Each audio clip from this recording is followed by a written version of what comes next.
Probably ate so much. Oh well, forget it. Hey, I hear them, man, but they ate so much, I guess. Anyway, we're gonna just let me close this up. Yeah, you know, like that. Let me fix that up there. Hey, what's up, Chicopee Radio? So yeah, anyway, let's just walk around. Yeah, there's something scaring the birds away. Anyway, folks, you know what this is? This is my yard. I've been doing a lot of cleaning out here, getting ready for the summer. You can see I'm cleaning up over here. All this raking I have to do. I'm doing the compost bins right there, making my own soil with leaf scraps and all that. Anyway, let's look at the Yagi, baby. Anyway, look at the copper loop right there. I think I'm gonna decommission it for now because I have this one, the MFJ, and I have the MLA 30 there. I'm gonna walk on the other side. I'll show you in a minute. But let's walk over here to this boulder, and we're gonna point up to. Look how big the Yagi is. Well, let me zoom in. Let me put a water bottle in my pocket. Hold up. Sorry about that. Let me zoom in there. Now you can see the Yagi. Look how big it is, man. My God, I think it's mass. Hold up. I'm trying to zoom in there like that. See how big it is? Let me walk up. Come here, go closer. It's like big. Look how big it is, man. You can see it's slightly bent. Remember when it got damaged during the shipping? Hello, Todd. Good evening. Hope you're doing well, my friend. So you see the Yagi's pointing toward New York City. The TV antenna below is pointing toward New York City. And then the one all the way at the bottom is the folded dipole. That one is pointing toward Poughkeepsie, up the Hudson. All right? And then I walk over here. And then you can see the disc cone. You can see the disc cone right there. That's the disc cone. And now when I hooked it up to the switch the other day, and that one was picking up a station that the other two couldn't pick up. It was picking up I-95 from Brookfield, Connecticut. The other two couldn't even pick it up at all, but this one picked up I-95 with RDS and everything. So, you know, that goes to show you that one antenna can, you know, and it's omnidirectional antenna, by the way. Omnidirectional.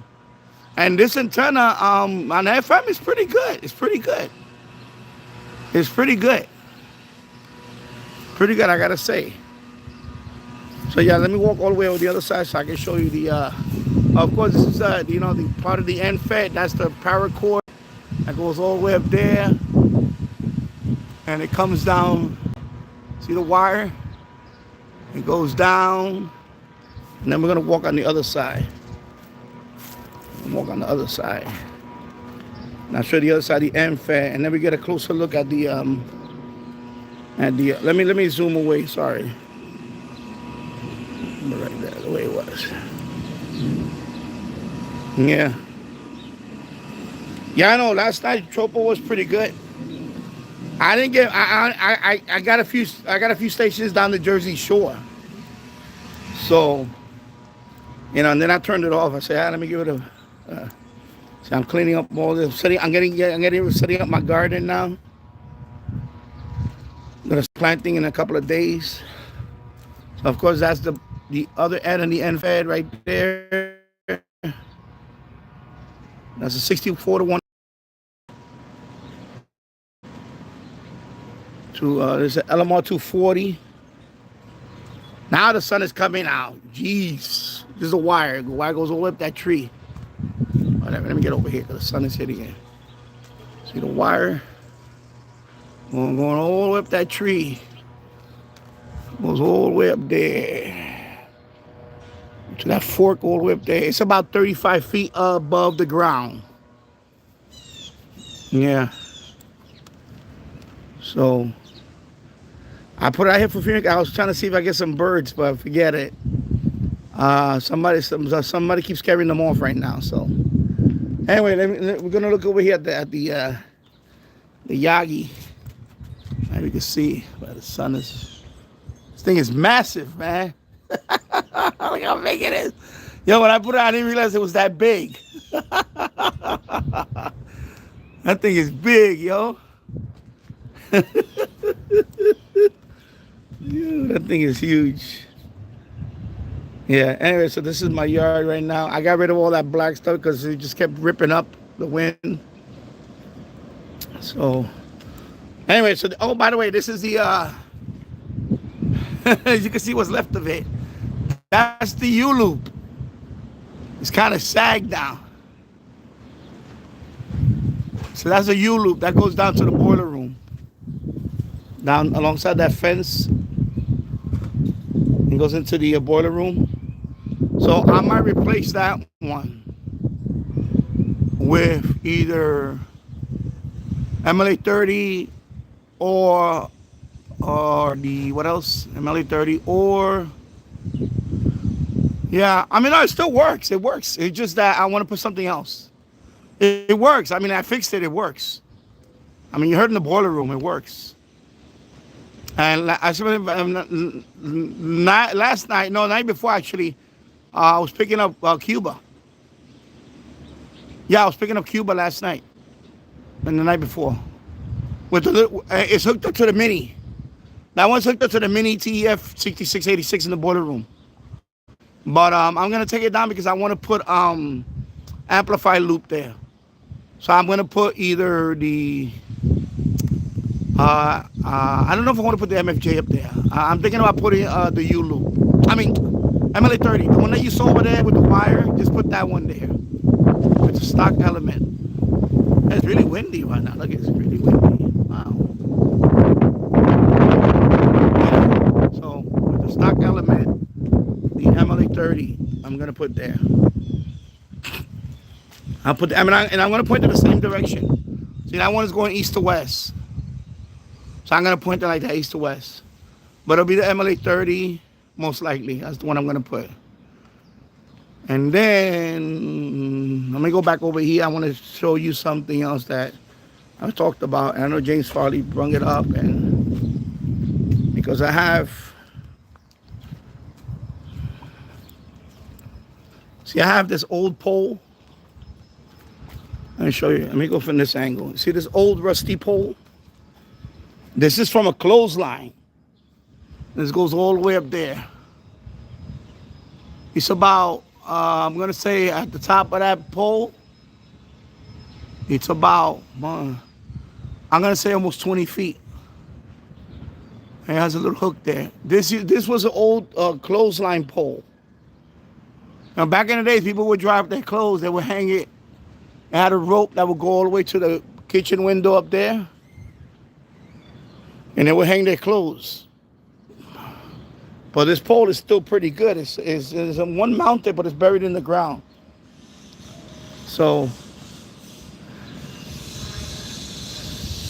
I was thinking about cutting this pole and maybe put a mast on it. I mean, put an antenna on it. Use this mast too. Of course, I have this one for the. But this one, this is the one that's gonna go on the other side. So I'm gonna take this one out. Sorry for the shaking. So this is the MLA30 that's gonna go all the way. That's gonna replace the U-loop, most likely. And then here, I'm gonna put another pole, and I may put the CB antenna right here. The CB whip, the 102-inch CB whip, I may put it on this mast, but not that pole. I got a real tall pole. The problem is that the top of that CB whip is gonna hit those branches. So the CB whip, when I put it with the pole, is gonna hit those branches. So, you know.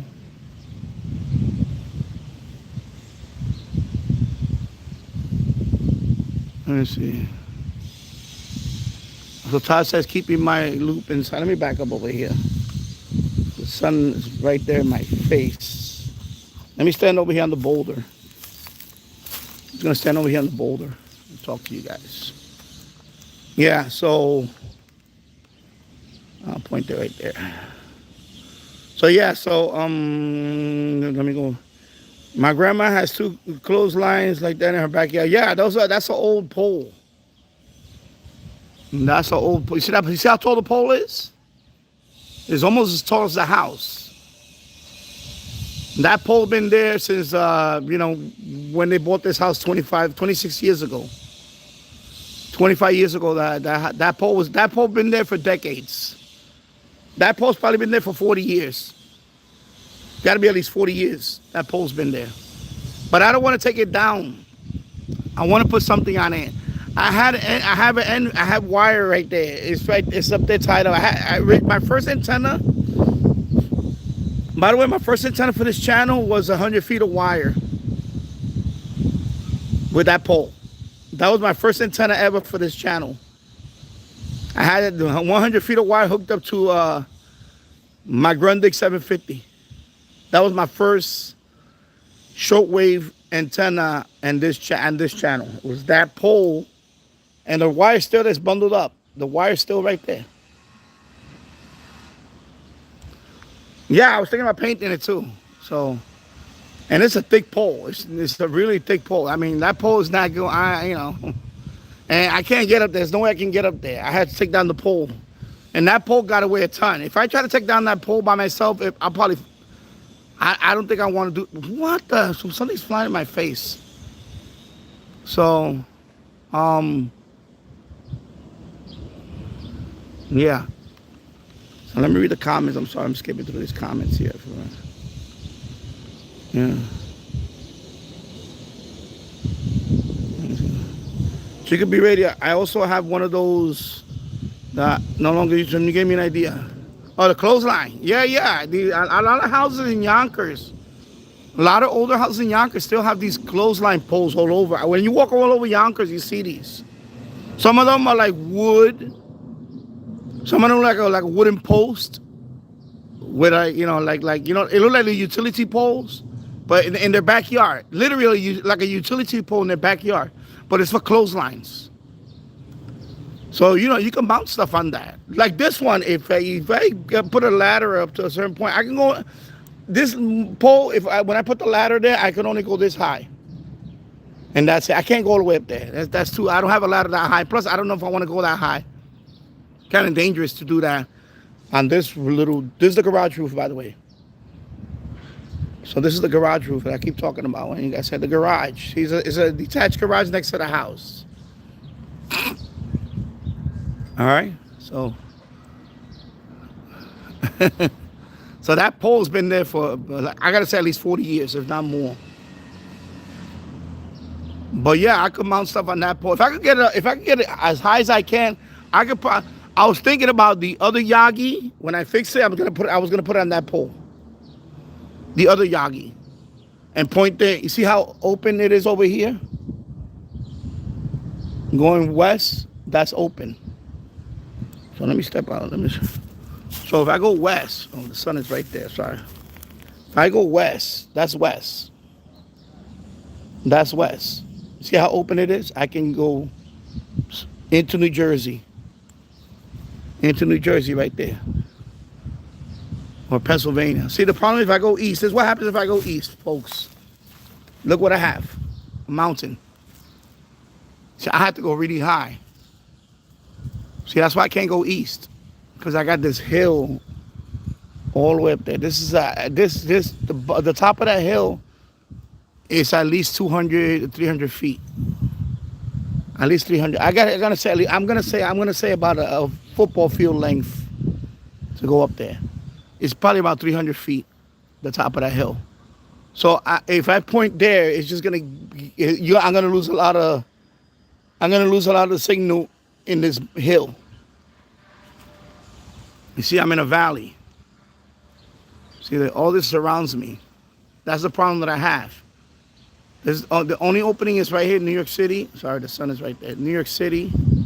And then all up north to Poughkeepsie. Connecticut is like right here. Connecticut is like right here. That little opening is like Connecticut. That's why I get a couple of Connecticut stations, because of this opening right here. Even TV. On the roof, I get this opening. Let me go back over here. See, on the roof, I get that opening. See that opening? That's Connecticut. Going up that way, that's Connecticut. All right, so that's why, I like to show you guys this stuff because, this is where you live at, it makes a difference of what you can pick up. See, go back to east. This is east. You see what I'm dealing with? I can't point anything east and expect, that's why the Long Island station, I'm getting that because there's a small opening. Enough to get that Long Island station. And hello, Andy.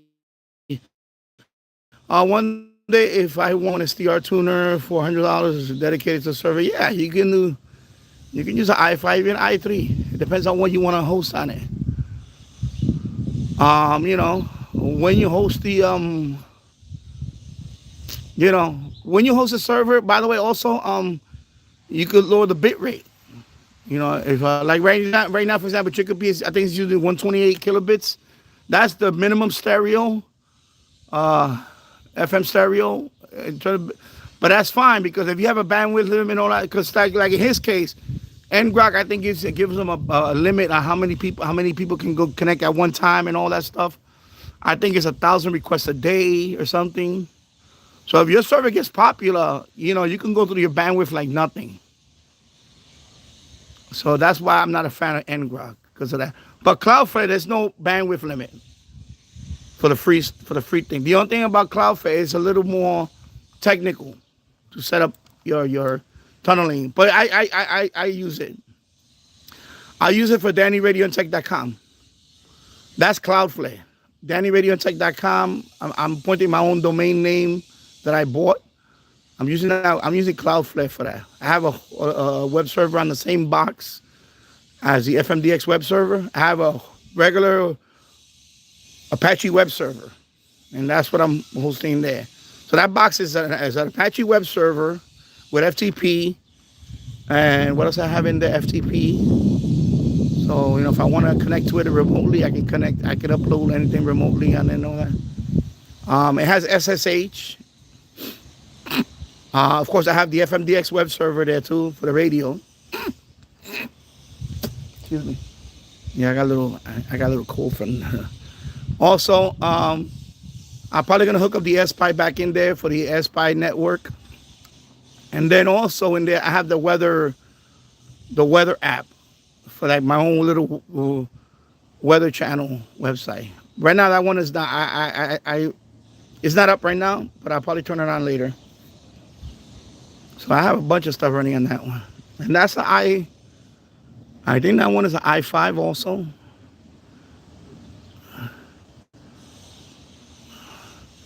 Yeah, Chicopee, yeah, he's right. Yeah, don't use ngrok. No, I'm gonna make I'll talk about it on a live stream about all that because I found a few. I found one called Pingy with 2 G's. If you want to do a regular web server, I would use Cloudflare.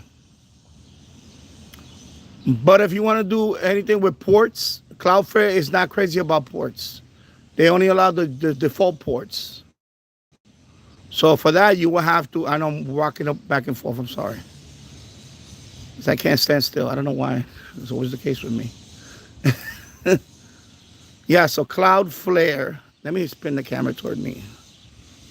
There we go. Oh my God, look at me. Ugh. Hey, I look round. Let me go this way so I don't be like. Actually, I'm gonna sit down. You know what? Let me just sit down. What am I doing? I got a tripod. What am I doing, bro? I got a tripod here. I got a tripod. I can put a tripod on. I just gotta make sure I don't knock over the camera. Let me open these feet up.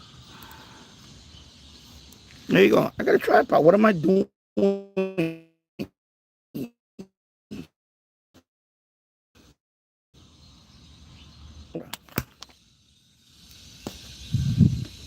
Are you like the brick house? Yeah, it's old. Well, it's 100 years old. 102 years old. brick house. Yonkers, New York. Yeah, I have a lot of yeah, that's a good thing about this house. The backyard right here, that's all just see these Yonkers up there, that's all trees. So I have my own little piece of you know, even though I'm in a small city, I do got my little corner of nature here. So yeah. Yeah, so anyway, I'm not gonna read it because I was toward the ending. But yeah, again, Grog, that one has limits. The free version has limits. And you can put your own domain name. You have to pick, they randomly pick a name, which is, that's how they, yeah.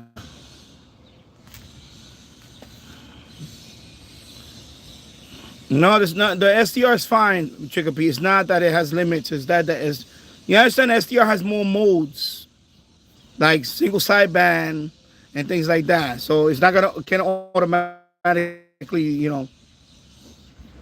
The only thing the SDR does that's good is that, well, I won't say it's good, but it's not meant to be like that format, automatic bandwidth. By the way, that's what makes the TF radio good, because it has automatic bandwidth. And, the SDR, as you tune, it automatically puts the mode. That's a good thing about the SDR. So if you're on FM, it knows to put wide FM. Wide FM. If you're listening to the air band, no. If you listen to the weather band, then it's narrow FM. Like it knows. It already kind of detects that. If you're on the ham band, then it knows to put, well, not that it knows, but when you once you set it up a couple of times, it kind of, But the TF doesn't do all that because it doesn't have all these modes. It only has AM and FM mode. That's it. There's no single sideband. There's no CW mode. There's none of that. So it's easy for it to do automatic. And it only does it on FM. On the AM band, I don't think, no, the AM band doesn't, only FM band, only on the FM band, the TF radio can do that, the automatic, which is cool. I had it originally when I first set up my web server. I had it manually so people can do it. But the problem is some people will leave it low. Like instead of putting the maximum bandwidth on FM, they will leave it on 50 kilohertz, whatever it is. And everybody would complain, oh, your station's a mono. Your radio's mono. No, it's that some idiot left the bandwidth narrow. That's what happened. So I shut it off. I made it automatic. So I will leave it automatic. I will not put it manual and let other people do it because some idiot is going to forget to turn it back on or whatever. Because there's an argument about that shit too. Some people say, oh, you shouldn't DX with automatic mode because you want to narrow and whatever. My thing is with the FM DXing, either you get the signal, you don't get the signal. You can't really control what you're going to listen to. Unlike AM, unlike medium wave, you kind of know what's going to be out there every night, and narrowing the bandwidth works to your advantage on medium wave, but on FM it doesn't make a difference. On FM, either you get the signal. Yeah, I know there might be like an adjacent signal. Maybe in some cases you could narrow the bandwidth by, but I never found that to be useful. I leave mine automatic. My thing with FM is normally like last night, for example, I heard people getting catches all over the place. So I said, oh, let me put my radio on, and I put it on, and as soon as I put it on, I was listening to a little bit. Well, it was on yesterday, and right away I heard a couple of stations I normally don't hear. I'm like, oh, okay, and I saw the pattern. It was coming down the Jersey Shore. So with the Yagi's pointing at everything, not anything, but so I got some trouble. But I think not all the way like to North Carolina, whatever. But I got Jersey Shore, so I was like, okay, that's a good start.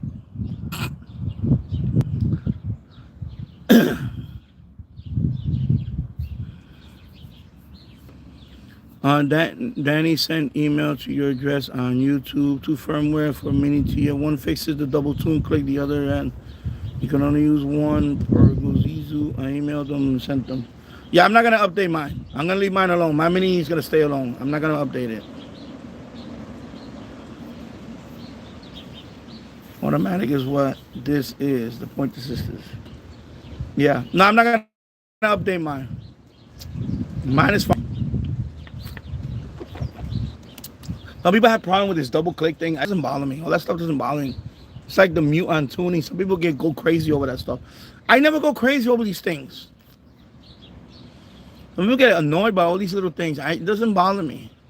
Now the other thing I am gonna say thank you to Chicopee Radio for telling me about the screen, because I kept getting a squealing sound after the radio was on for a while, and it turned out to be the screen.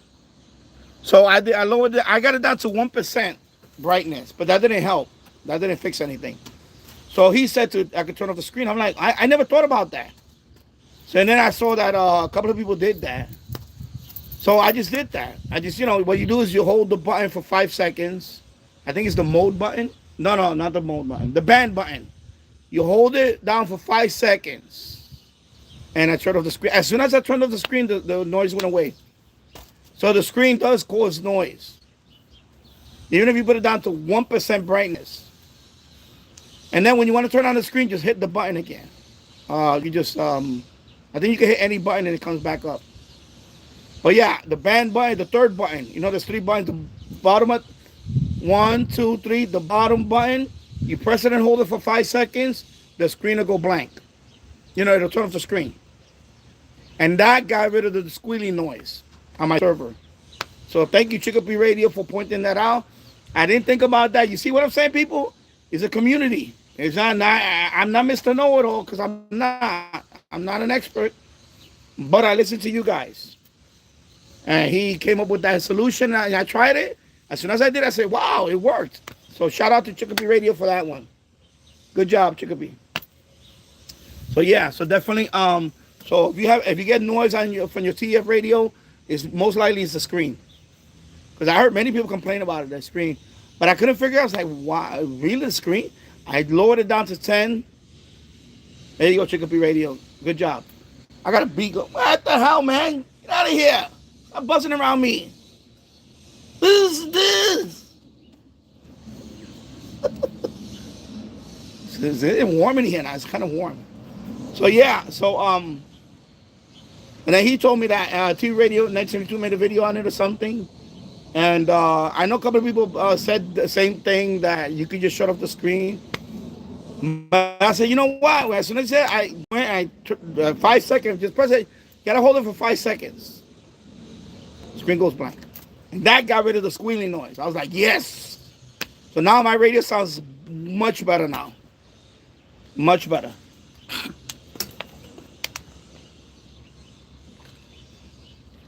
Oh, let me show you the satellite radio antenna. Let's go walk over here for now. Let me show you the satellite radio, the other antenna. The pass-through. Let me show you the pass-through. So let me walk over here. Oh. And walk over here for a minute. I'm going to eventually put the... Yeah, I was fired on my satellite radio. And I'm going to see if I can do a one-year subscription. So let's walk over here. Let me turn around this way.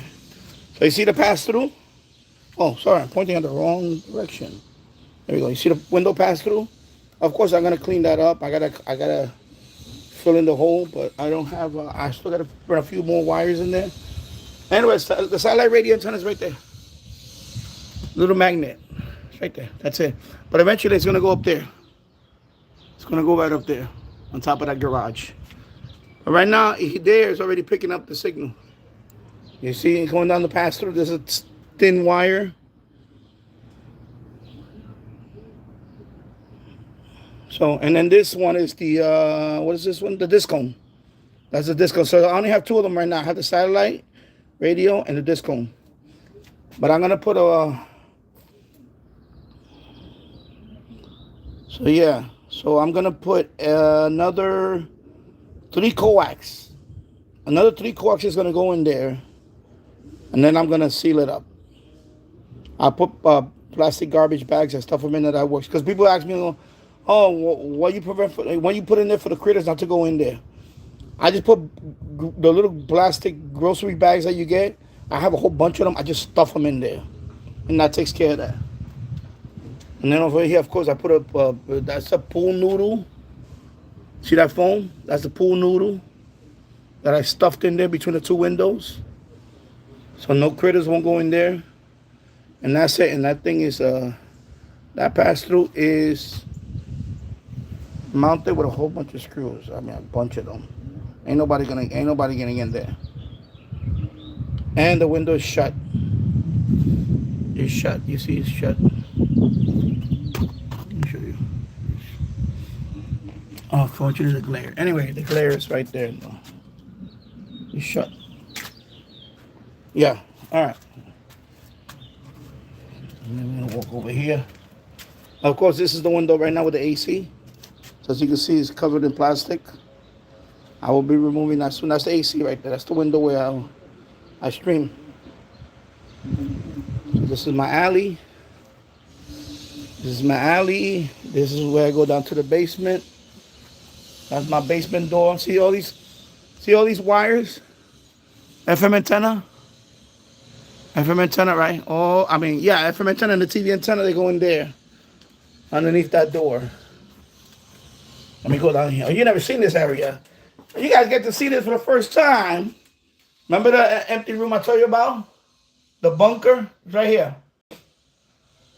There's an empty room. It was a storage room.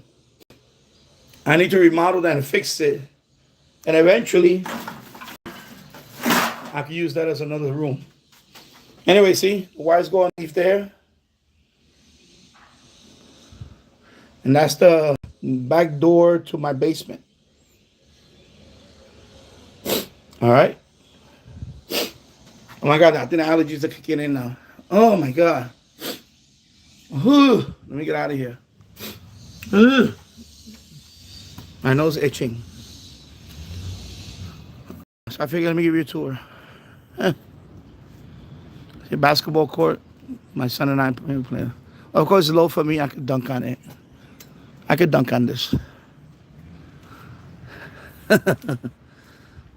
Of course, the grill. I need to get a new grill. That one is already. Let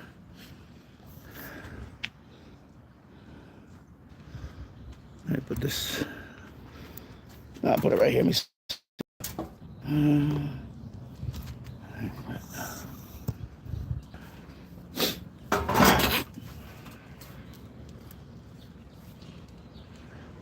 Yeah, so you see, yeah, no HOA here. I don't got to worry about HOA. I can put antennas wherever I want. Oh, I forgot to show you something. Oh, I forgot what else to show you, but let me drink some water. I'll show you.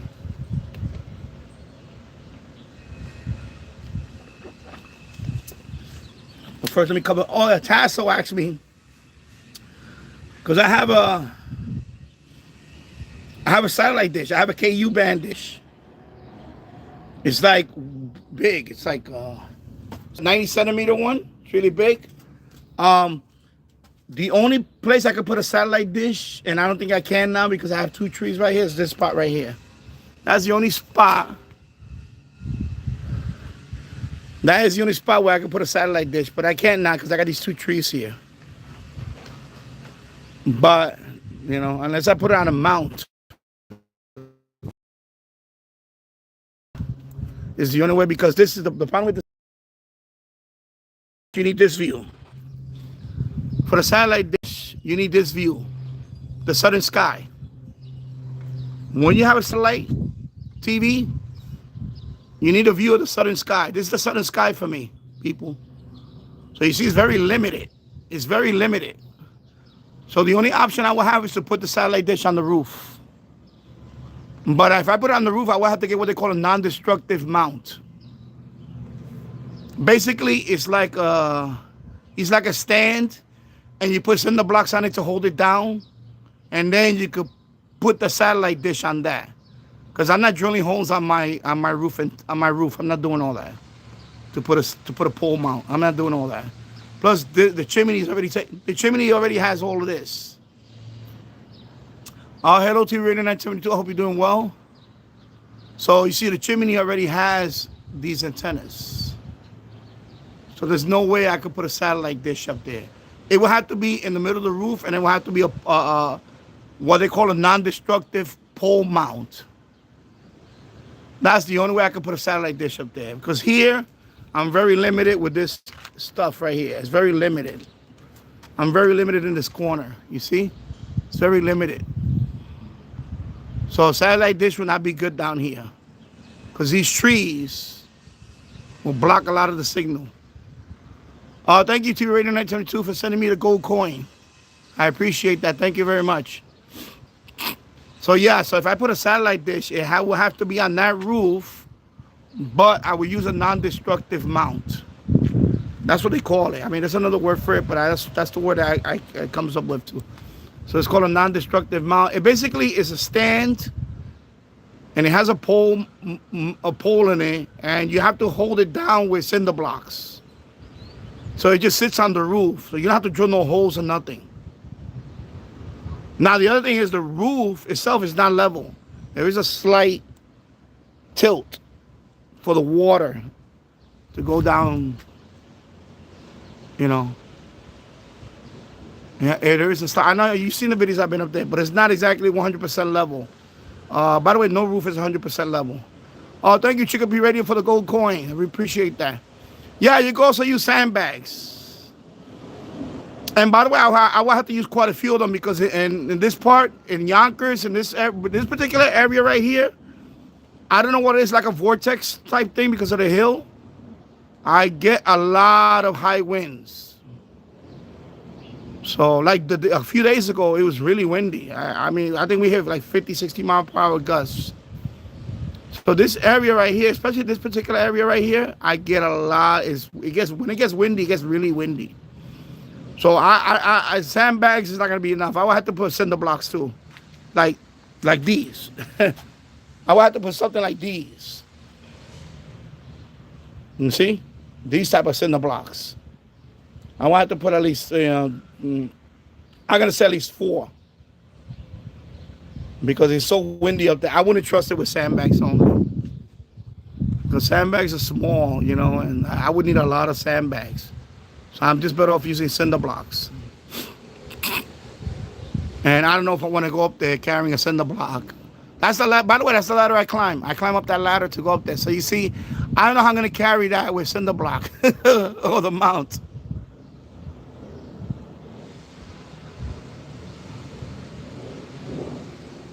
Yeah. No, but no, I appreciate that, Chicopee. No, I'm glad to help too, you know, because Discord, I finally, you know, started using the chat, you know, the voice chat. Okay, let me switch it back to tilt it like that, and then I'm gonna switch the camera back to me. Yeah, so you know, that's what this. See, this is why I say all the time, I have a great community. It's not about the numbers, people. It's not about the numbers. It's not about 100 people watching. Not about that. We have a good community here on Discord. Me and Chicopee, we spoke on the live thing, live voice. I was helping him for about an hour and a half. An hour and a half. We just spent going over his setup. You know, and I don't mind doing that. You know, I don't mind doing that because you know what? You know, when I first started, you know, I wish I had somebody to help me out with stuff. I don't mind doing that stuff, you know. Like Todd, whenever you want to set up, when you want to set up the server thing, if you want on Discord, we could do a voice call, and you could chat, and then I could walk you through what you need to do. I could walk you through it. It's easier like that with the voice thing. So you know, that's what I did with Chicopee. I helped him out with the comport issue. And we spoke, you know. I spoke to Keegan a couple of times in there already. Keegan showed me his place. It was nice to talk to Keegan also. You know, one-on-one, I could meet you, or we could chat in the same room. But, you know, one-on-one, I spoke to Keegan a couple of times. I spoke to Chicopee. And I spoke to that kid, Alex. He's a smart kid. He has a lot of antennas that he makes. Alex, the audio... Oh, my, what about it? Alex, the audio gen. What is it? Audio gen? Anyway, he's from Texas. He was showing me his antennas and all that, the antennas that he makes. So it's pretty cool, you know. I got to meet him on the video chat. I hope to meet everybody in the video chat.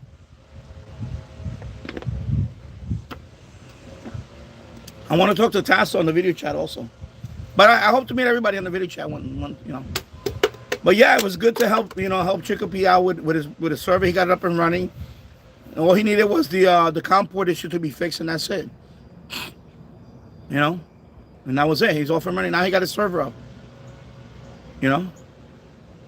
But that's what it's all about. This is why I say, you know, go to a lot of chat rooms, you know, they could talk all they want, but when it comes to helping people, you know, we're here. We're here for each other. We're here. That's why I have the Discord, you know. I have the Discord for that too. So anybody has a question or whatever they need issue with, go on Discord and ask in Discord also. And then, you know, when I have time, we can talk. I don't mind sitting down and walking through and helping people. Because let me tell you that when I first set up my TEF server, it was like, you know, I had nobody to help me. The only person that helped me was Matt Ready DXA. He was the only one that helped me. In terms of like, you know, you need to do this, you need to do that. Okay. And that's it. And then the rest of it, I figured it out. Because the videos that's out there right now, like the one that Nubish made, he doesn't talk on it, and it's kind of, he goes a little too fast. And that's only for the TF radio. For the SDR, there was another video. That's the one that I showed Chicopee. That one is, he's another guy. He only has 300 subscribers. But I posted that video on my channel, on my Discord, so people can, because it's totally different. When you do an SDR setup and a TF radio setup, it's two different, it's a few more steps on the SDR to do it. But I figured out how to do both. So the next thing I'm trying to set up is the mini SI4732 radio, the little one. I hooked it up, I got it running, but I can't control it with the COM port. It doesn't want to control it. So I'm thinking about maybe that one I might have to do the virtual COM port. Maybe that's the only thing I need for that one. Is do the virtual COM port, maybe that'll fix it. I don't know. I have to try it.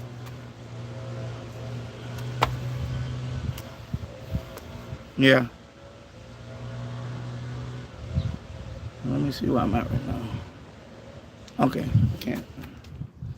Hello, James Farley. Hope you're doing well.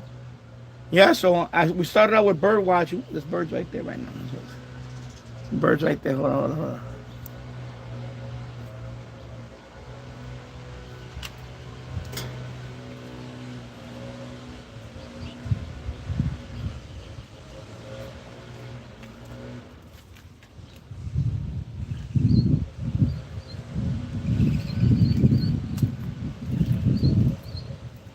I scared them away. Damn. I'm going to face it this way for a few minutes, and I'm going to step away. Actually, I'm going to go inside and get another bottle of water. I'll be right back. Let me point it like that toward the... I'll be right back. Let me go get another bottle of water. Hopefully the wind will knock this one over. Put it right there. I'll be right back. Give me a couple of minutes.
Man, forget it. They know I'm coming. They sense it when I'm around.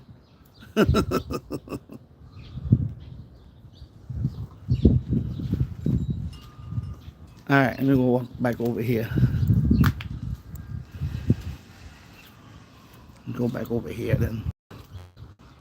Forget it. I started out with trying to look like a bird cam, but forget about it. Let me switch the camera toward me, and let me tilt it up a little bit.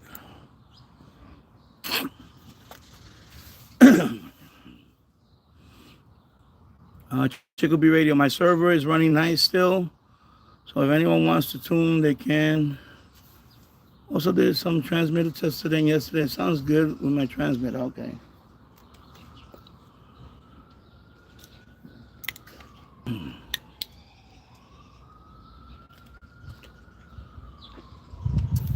Yeah, I spent this whole last couple of weeks cleaning out this yard. So I cleaned up a lot. I still got to finish that side over there with all the leaves. Because what I did is I took all the leaves. I finally made my own compost. Finally. It took 2 years, but I did my own compost. I had a garbage can back there, and I put a lot of grass clippings, leaves, old soil. I put it in there, and it finally broke it down. So I used it for that, for this raised bed. I used it for that raised bed. Right now I have it covered because I don't want no weeds going in there, because we're going to start planting in a couple of days. So that raised bed is full of that soil, the compost. The compost. But it took 2 years to break it down. So when I tipped over the garbage can, no remnants of the leaves, anything. It was all black soil. And it was full of, it had bugs, it had worms in it and everything. It had worms in it and everything. So I was like, yeah, this thing really, I put my hands in there. Of course, I had gloves on. And it was nice and warm and very organic. So that's the soil that's on there right now, the compost. So I have a bunch of garbage cans over there that are, they're falling apart. They have holes in the bottom. Yeah. So I'll show you. I'll show you in a couple of minutes. I'll go over there and show you, James, because you didn't see the setup. But it worked. It worked. So let me show you. Let me go over there. Let me collapse this a little bit, and then I'll show you. Let's go over there so I can show you my setup. And it got holes in the bottom and all that. And you can see I'm cleaning all this out right now. I was cleaning all these rocks were all over here. And so I'm cleaning out this yard now because I'm going to build a deck here. I'm going to build some kind of, I'm going to build something here later on. So anyway, let me go back here because the sun is right there. Let me turn around this way. And you can see. So those are full of leaves. And, oh man, the sun is right there, bro. What the hell? You're smiling in my face. So right now there's leaves in there, but these are full. And then this one is broken at the bottom. The whole bottom is gone. But they're both full of all the leaves that were here. They're in there. So what I got to do now is I'm going to finish this raking. I took a break today. Tomorrow or whenever I'll finish all of this, cleaning all this out. And then I have a third one over there. That one I got to have to drill some holes. And then I have some old soil on some of these old pots. And then I'll start wetting them down, and then I'll let them sit there. It took 2 years, 2 winters. So that garbage can was full. By the time I broke it down, it was half a garbage can. So all that material turned down, from the leaves and all that, it turned down to like about half of that garbage can became compost. It broke it down to that. It was nice, dark soil. So yeah, I keep it back here because, obviously it's going to stink a little bit, especially with the grass clippings. Grass clippings do stink. And of course, I haven't cut the grass over there yet. That'll be in another month when I cut the first. By that time, I'll cut the grass once on that side. I'll throw the grass clippings in there. And also ash. Like when I cook with charcoal, the charcoal, the ash, I'll throw it in there too. I'll use that material too. I don't throw the raw food in there because I just don't. So I really don't want to put the food in there. The problem with food, it attracts, raccoons and all that stuff. So I didn't do that. I didn't do that with the original. You see the raised bed? These are all the pots. They're covered right now because I don't want no weeds. See all those things flying on top of it? So another week or so, and I'll start planting. If the weather stays like this, then maybe this week. But yeah, 2 years. I didn't do anything. I only like the first summer. I just kept watering it, and I would with the shovel. I would not with the shovel, with the pitchfork. I have a pitchfork. I would move it around, and you see the smoke. It gets pretty warm. It gets warm in there. It gets hot. I had the laser temperature thing, and I put it in there. It goes up to like 100, 100 and something. It goes like 120. Like it gets warm in there. And I left it alone. I just left it alone. I left it alone. And then finally I said, oh, let's see, let me tip it over. And it was all done. So now I amped it. Now instead of putting one container, I'm gonna have 3 containers now. And I'm gonna have different ones for different because all those garbage cans in there, those are all damaged. They got holes in the bottom and all that. That's why I'm using those. Originally I was gonna buy a compost bin, but that would have been a waste of money. You just do it with a garbage can. You don't even need a garbage can. You can just put a pile and cover it with a tarp. You could do that too. Like I don't have much space here, so I put the garbage can. Kind of like out of sight thing. But if I had acreage, I would just put a big pile and put a tarp on it. And just let that sucker break down all that matter. Because basically what it is just worms are going to go in there. They're going to eat all that organic matter that's in there, and they're going to poop. And the poop is the byproduct of the soil. Basically, that's what it is. Worm poop. I know, I'm giving you, we're talking about gardening now. You're talking about gardening, but it's fun, I love doing this stuff. It's another hobby of mine. You want to grow your own food and things like that. Grow your own food. I just built this thing. I just bought a whole bunch of fence posts from Walmart. I put chicken wire. The reason why I put chicken wire in it because I don't want these critters running around in there. And you know what I'm talking about? I'm talking about the neighbor's cats and all these stray cats that come through here. I just don't want them using that as a litter box. And the squirrels. That's why over here I give them their food over here. You got 2 bird feeders, and I got a bowl right there for food for them and water. They have one. They have another water all the way up down the tree. So they have also water. I give them all this stuff for the squirrels, so they don't have to go in here and start, And of course, we don't have any rabbits here, so thank God for that. We don't have no wild rabbits. I don't have no deer here nearby, so I don't have to worry about deer. The only critters that come through here is the raccoons. I do get skunks and possums. That's what like in another month at night. I eventually want to I want to set up my bird cam and leave it on overnight so you can see all the critters that come through here. Raccoons, possums. Sometimes when I'm out here listening with the radio, I make radio videos right here. Remember all the spot where I make reception videos right here. This is the ledge that I use. And over there by the boulder, all the way in that corner. And sometimes I would just be it'd be pitch black out there, and I'm listening to the radio, and he's a possum will literally walk by me, right by my feet. He'll walk by my feet. Yeah. Let me see if I miss anything here.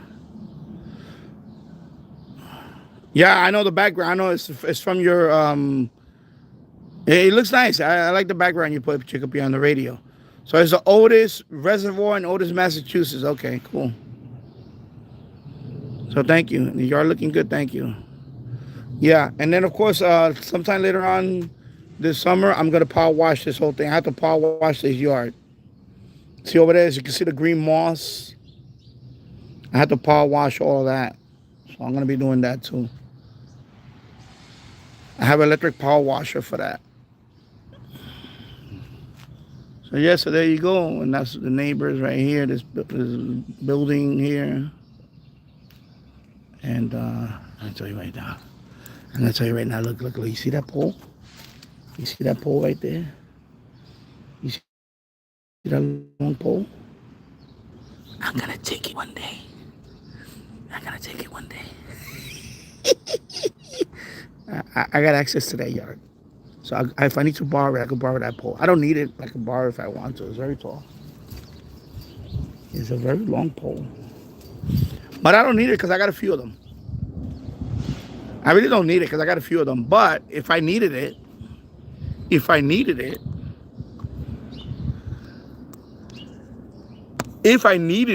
there. You know what I mean? If I needed it, it's there. So yeah, I saw that one the other day because I was cleaning out over here. I said, man, that's a good mast. I could put that on the fence.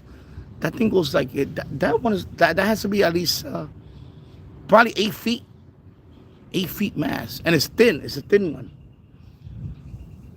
So I could probably stick the little the $11 Yagi. I could probably put that one on a little pole, and all the way in the corner, and use that point. I'll point that one like, I don't know, somewhere. Maybe I'll point it west, and I'll just switch up. But that pole is rusty, so I need to sand it and just give it a quick Rust-Oleum paint or something. But I won't put it on this side because he'll notice it. I have to put it on that side. But maybe I can use that pole with the CB whip. Ooh, that'll be very tall. That pole with the CB whip.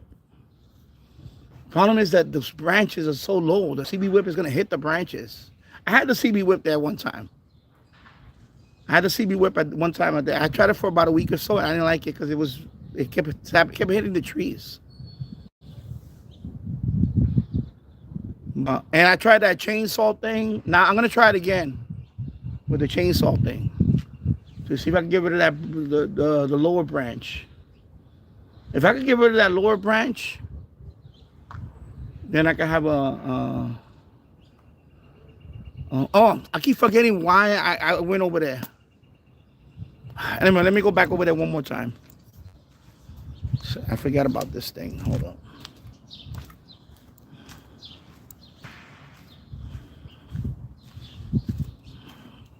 Now the sun is right there. Let me go back to this side. Let me switch. Sorry. Switch view. Yeah. So remember James was talking about I was going to put a mount. So here it is. But I don't know if I want to do that now because, man, the sun is right there. I need to. Let me lower this thing down a little bit. You see this area? I was gonna bury one right here. I have what they call a. Is it an 8 by? It's a big wooden beam. It's like an 8 by. Is it 8 feet by 4 inches wide? I was gonna dig a hole over here and bury it, and with cement. You know, like bury a 5 gallon bucket of cement in there or something. I don't know.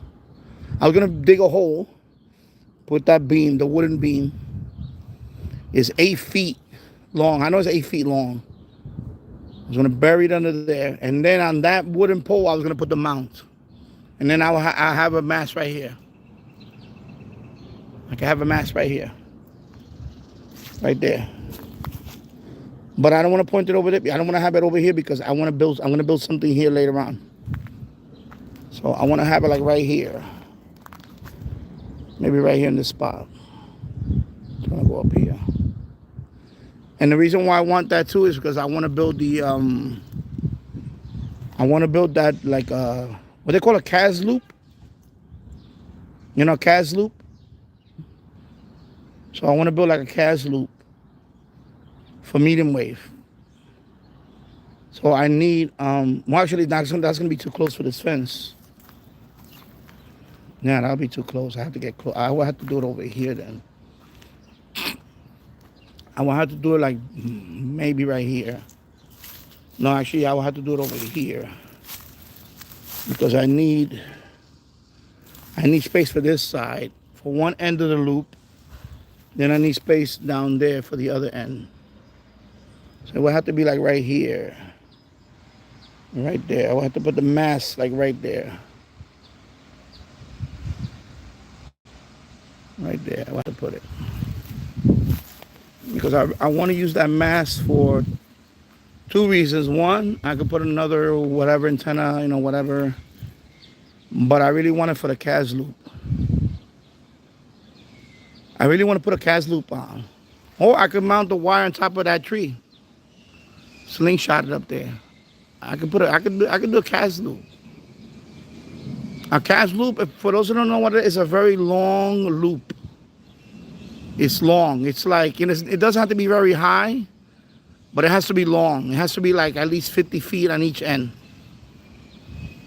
So, well, not even, you can make a mini one. They call it mini CAS. But I want to do one, and the only way I could, and by the way, the only way I could point it is that way. Because I have a long yard, but I don't, it's not wide. So if I do a CAS loop, it's going to go this way. Or this way.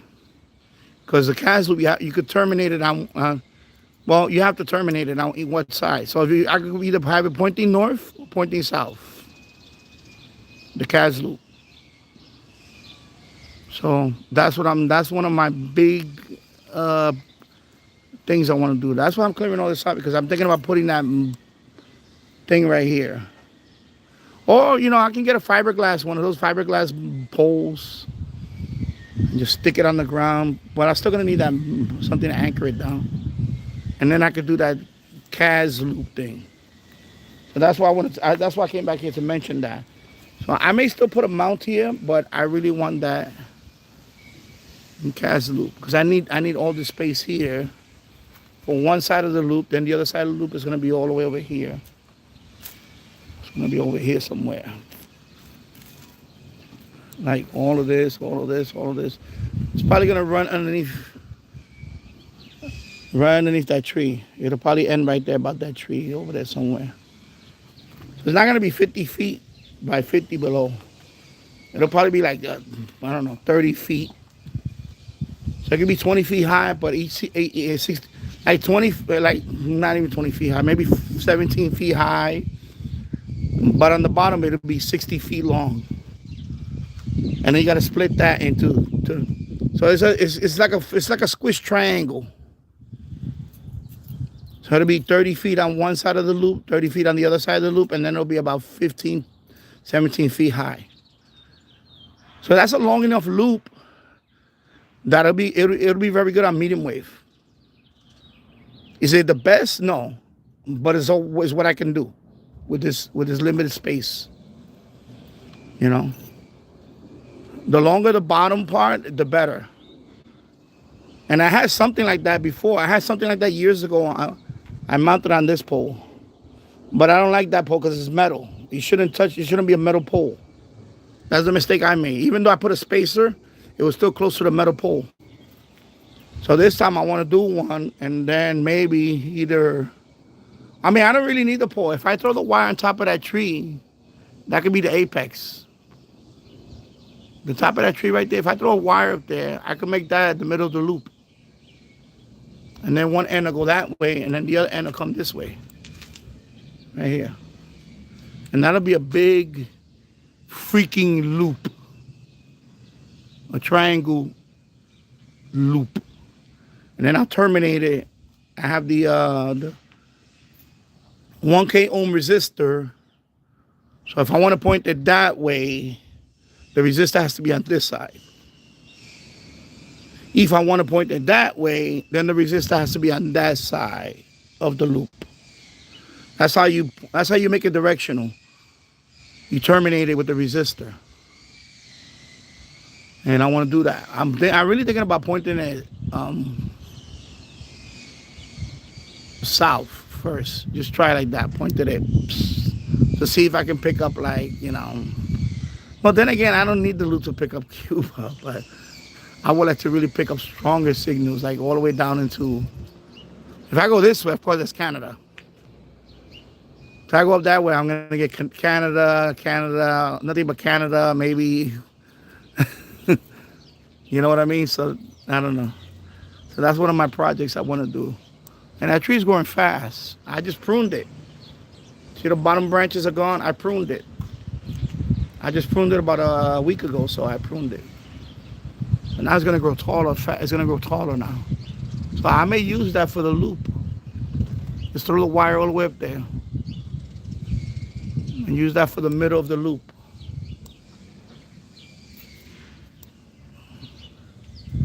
So that's what I'm thinking. Maybe do that. Back to, yeah.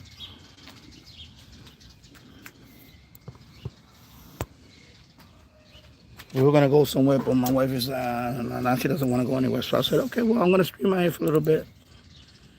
I'll stream my hair for a little bit more, and then you should. It's warm out here now. It's finally the sun came out. It was cloudy all day. Now the sun decides to come out now. It's like in the 70s now. I don't know exactly. I know it's supposed to say 80. Now I feel warm. Now I'm definitely warming up more.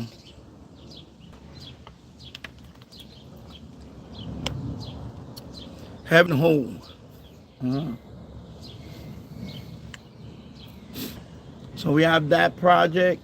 I have another project that I would like to throw vertical wire straight up all the way up that tree. Maybe get it a size 60 feet. It's a straight up wire. But I don't know if I want to do that yet. I really want to do the loop. Because I had a mini one. I had a mini, what they call a pennant. It's called a pennant. If you know what a pennant is, you know the pennant that like the team pennants. So it's like this shape. If you take an ice cream cone and you put it this way, that's a pennant. See the shape inside? That's a pennant. I had a pennant loop right here. And it was okay. It did okay. I actually medium wave. It was not bad. It was pretty good.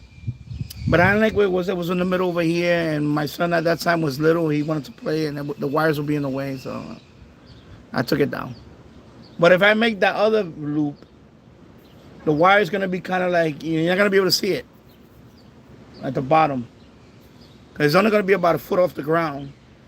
And only me really walks back there.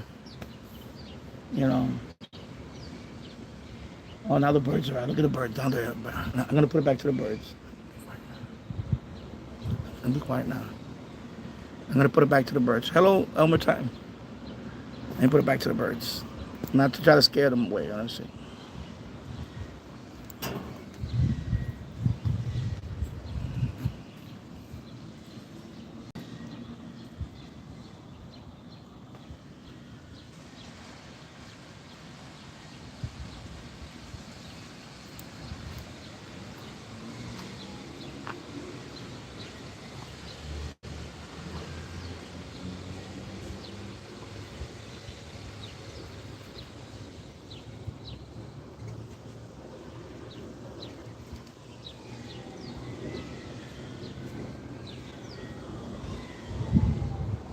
Who the hell's carrying them away? Ah! What the hell, man? Somebody's carrying them away. That is. Also, it's the other bird. It's like a. If it's not the. Sorry about the spinning. Oh my god! I spun like I was coming down from Let me switch it back to.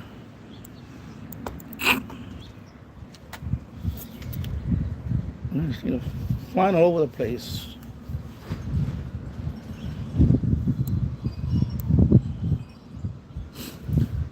Hello, Elmer time, AD7LN. 65 degrees and cloudy, windy here, light rain at times. Hello, Different Gear TV. I hope you're doing well. Yeah. So this is my first live stream since the 30 day. I was gonna be on Saturday, but Saturday things came up, and I was like, you know what? But I'm gonna do one very soon. That's gonna be very long, and I'm gonna see if I can start doing the. I'm still thinking about the World Cup one.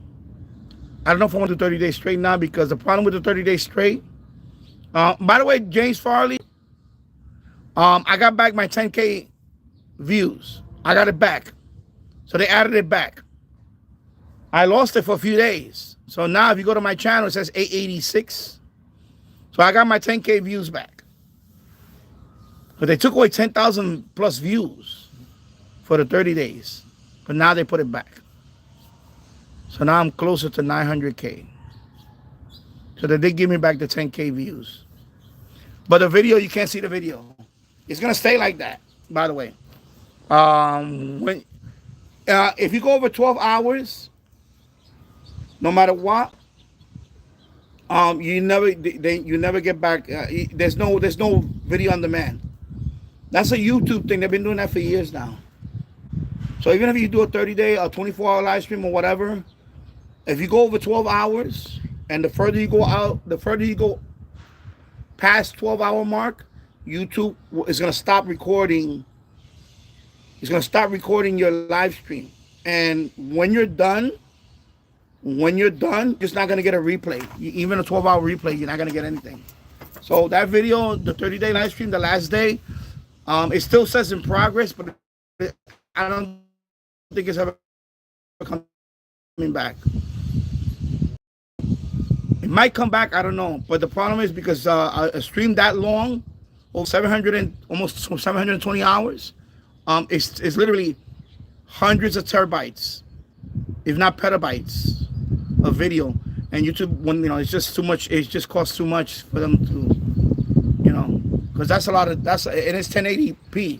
That's a lot of storage. So YouTube, they have a limit. If you go over 12-hour live stream, we cannot guarantee that the last 12 hours is going to get replayed. That it's not going to be on video. It's called a video on demand. So you'll probably never see it, but it's still in processing, and it's been over about 2 weeks now.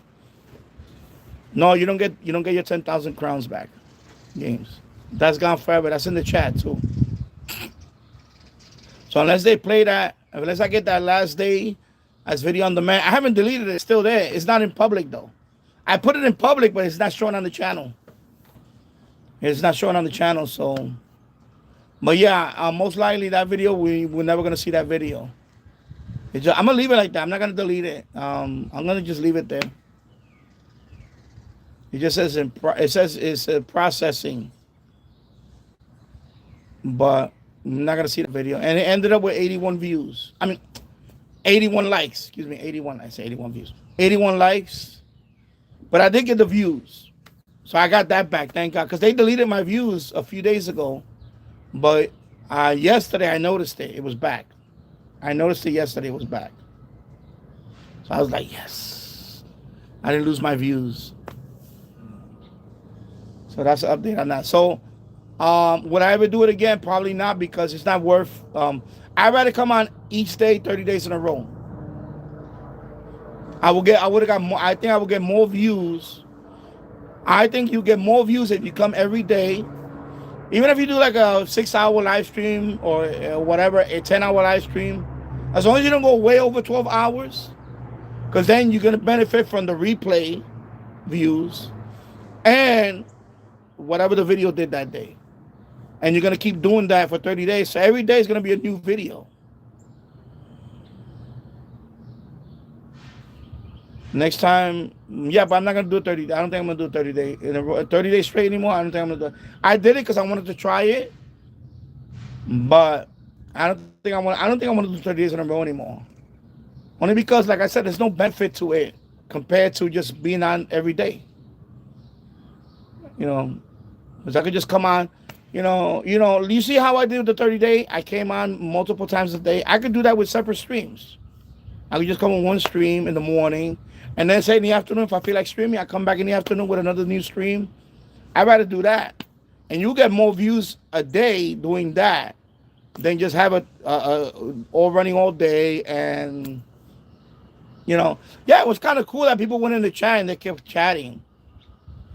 I mean, I could, maybe at some point, you see, but the other thing I could do, by the way, I could do that on another stream and leave it running 24/7. People could just go in there all day and leave it running for infinity.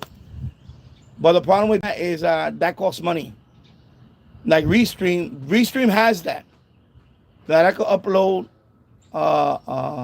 like a playlist. I could make a playlist, upload it, and it'll be running. It'll keep looping itself, and you could run that into whenever.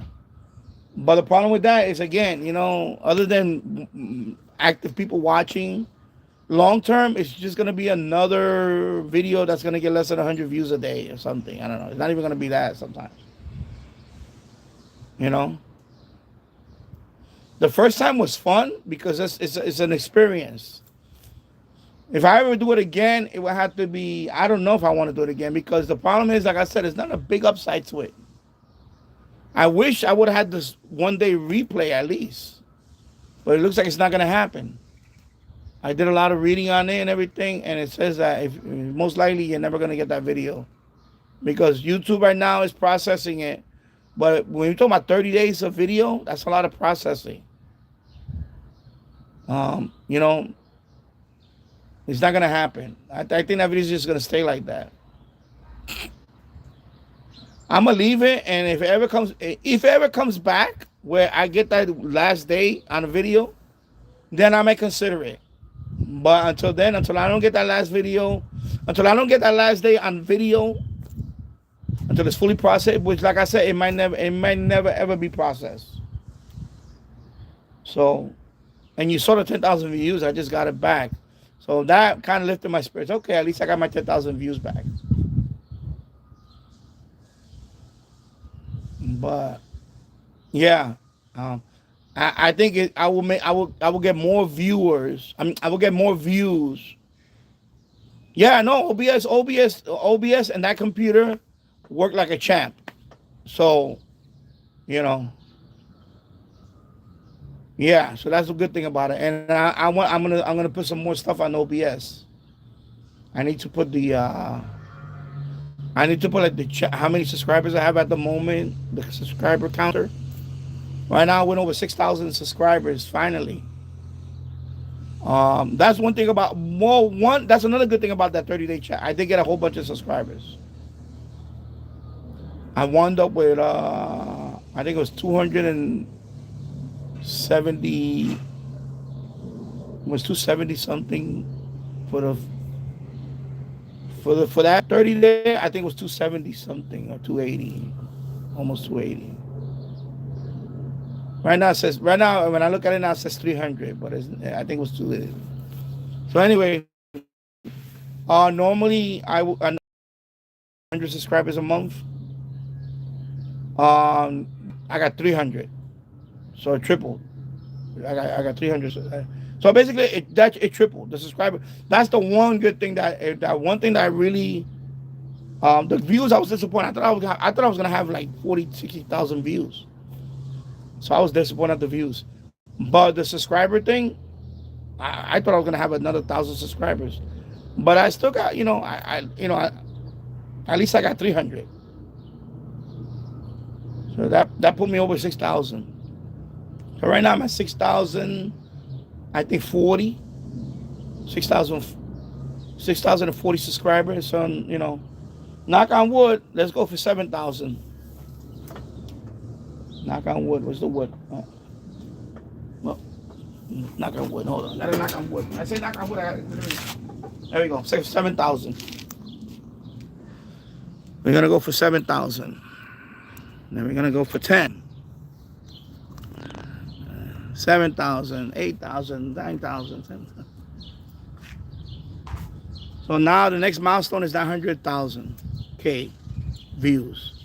So right now I'm at 886, I think. So I need 14,000 views left. So projected milestone should be by Memorial Day. I should have, and then we'll be counting down to the million. I want to see that million views on my. I know Andy has 2 million, man. Andy has 2 million views. I'm trying to get the first million. I'm trying to get my first million.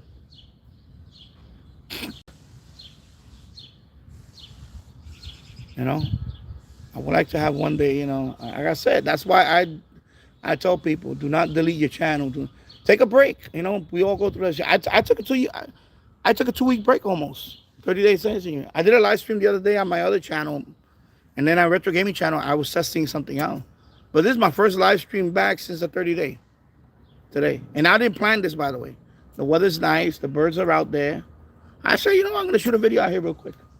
And I'm almost an hour and a half. I'm on already. Yeah, at least you know OBS didn't crash. Yeah, it worked well. It worked like a champ.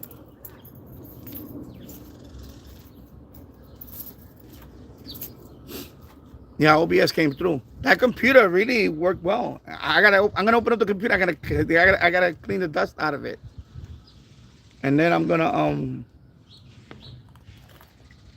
But I'm waiting for my Google money. I was gonna buy another SSD and put it in as a second one, but because that one has a mechanical drive. It's a 4 terabyte Western Digital. My boot drive is an SSD, but my second drive is a mechanical one. So I want to take that one out because that's probably what's slowing down the PC a little bit, is the second one. And then I'll leave it just with the solid state drive. And I'll move that one to another one. And then I'm thinking about upgrading that video card.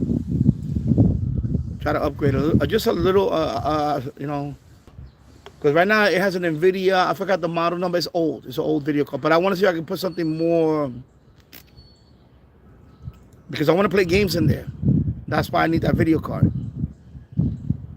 Graphics card, excuse me. So I'm thinking about upgrading the graphics card on that one, which is, you know, we're talking about maybe $50. Probably going to spend about $50 on that. Maybe, hopefully less. Just to upgrade the video. The RAM right now is okay. So it has 16 gigs of RAM. That's fine. But I want to upgrade the video on it. And then maybe try to get a second screen for it. But I need a real thin screen. Or, yeah, I need a second screen. I need a second screen anyway. And maybe mount it. Put it above the other one. Like I already have that one, but put the other one behind there. The mount. And then mount it on top. So it could be kind of like... So, like, you know, I could be, like, talking here, and I could look up to see the chat every once in a while. I don't want to do that phone thing anymore. It's annoying. You know? But when you're doing OBS, the problem is OBS, the chat box. And another thing is a delay. When you do the YouTube Studio, it's a big delay. That's why I learned that I don't have to have the YouTube Studio open with it. I didn't know that. So I know I could close YouTube Studio. I don't have to worry about YouTube Studio. And it's just going to be, you know, it's running, but I don't have to have it running. The main thing you want to have open is OBS. You got to have OBS running at all times. So the OBS really came through. And also, I did notice that the UPS came through.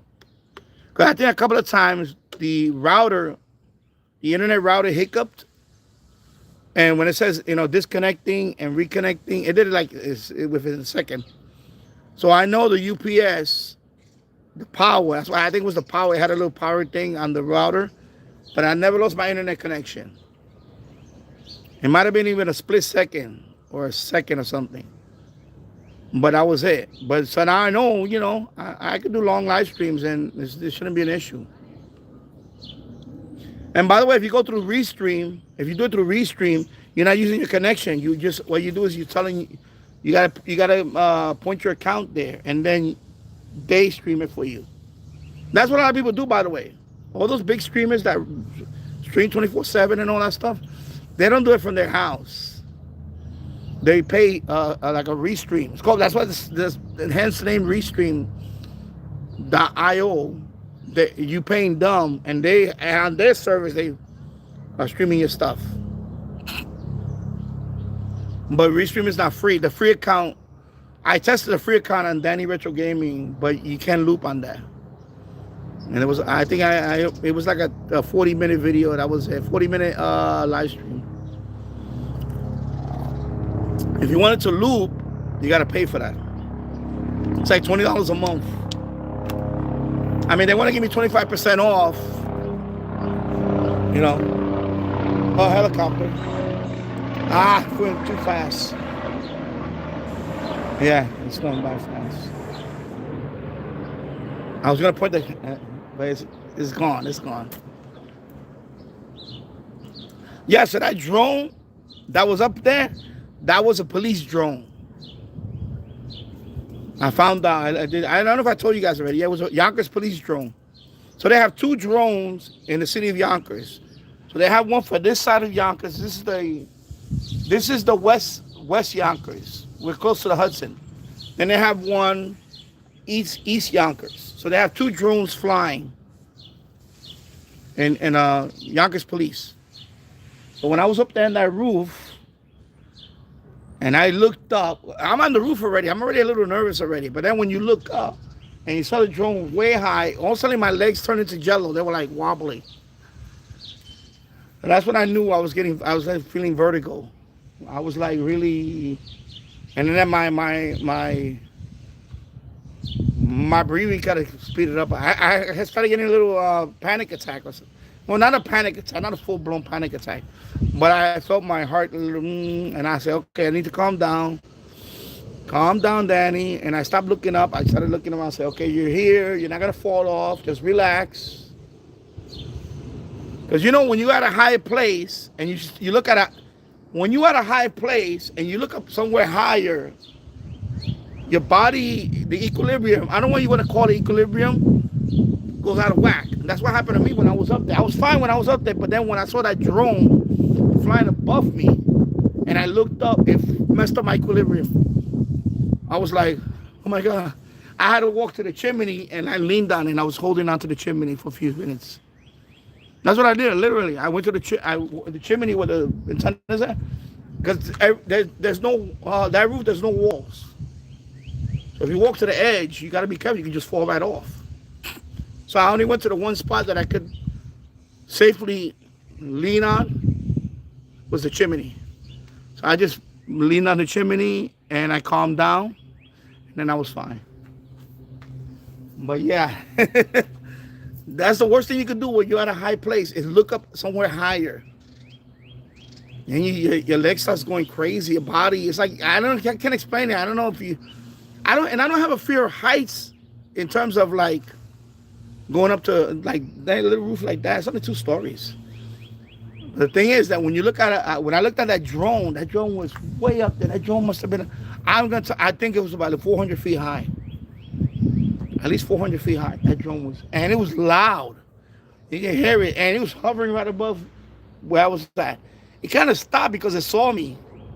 Now I know why, because there's police. So they probably thought I was a criminal up there breaking into somebody's house. Once they saw the antenna on the rooftop and they saw me with the tools, I said, this guy, he's just putting up an antenna. You know, the controls. Because I looked up the information. I put, drone in Yonkers, and there was an article, and it just came out like about, I think they had a press conference. The mayor had a press conference right there in City Hall. It was probably about 3 weeks before that happened. So I was like, oh, that's what is the police drone. And then they showed the video of the drone. And then they show the video footage of what the drone sees.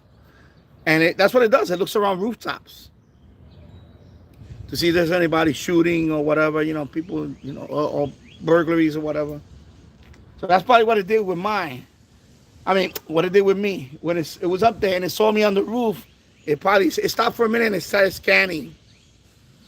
They put a box and they said, okay, who's this fat guy on the roof? Okay, oh, this fat guy's harmless. Okay, let's go. And then it disappeared. Shoo. It went off to the horizon. And I was like, okay, that's not no personal, somebody's drone. That's a government drone. Of course, the city government, the police. Because I said that drone is not no private citizen drone. That thing was way too high, and it was big. That thing was big. It was big as a small car. Like when you remember the car, the smart car, the very small car. It was probably that big. It was big as a small car, and it was loud. You could hear that thing. And they had all these white lights going. I guess the FAA, when you're that high, they have the blinking lights, so that way the planes could see it. I think I have white blinking, and at the end of the day, it was like this, clear, and you could see the blinking lights. It kind of spooked me a little bit because I was like, my God. That's why my legs turned into jello. Let me see, I can't see it. Okay, there you go. Yeah, so like I said, I'm gonna be taking this one down. I'm gonna take down the U-loop.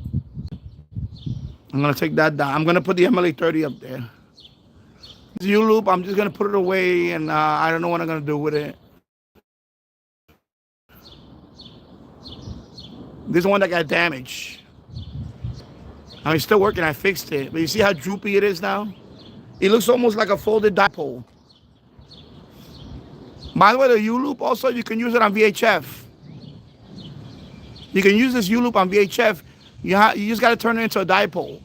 You take that, you squish it, you stretch it out like a dipole, and it converts into VHF. So if you buy a U-loop, you can use it for FM or for VHF. It will work. All right, so... And of course, there goes the Yagi. Let me go back in this corner over here. Oh, the sun is right there. Let's see the Yagi. There goes the Yagi. You can see the bottom one too. The folded dipole. Let me zoom in.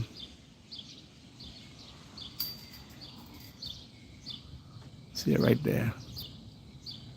Man, I should get a rotator for and rotate the whole thing. Wow, that'd be kind of cool.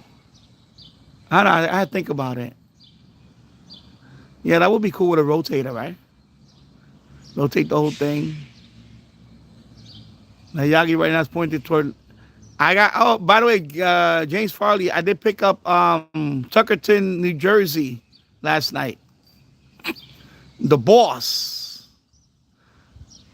That it's pointing down the Jersey Shore. I picked up the Boss. I picked up the Rat from Point Pleasant.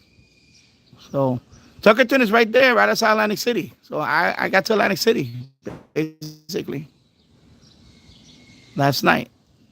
I was hearing the Boss. I forgot what frequency. Anyway, you know the station. I'm sure you pick up the station because you're right there.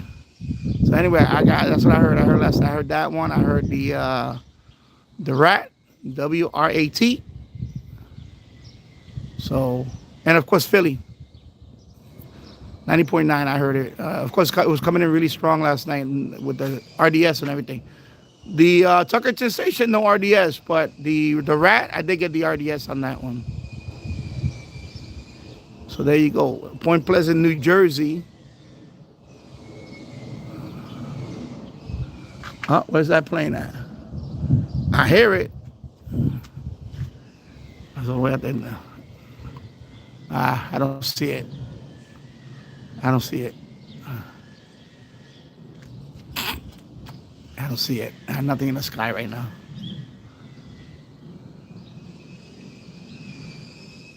I hear it over here now. Yeah, so that's the approach for LaGuardia.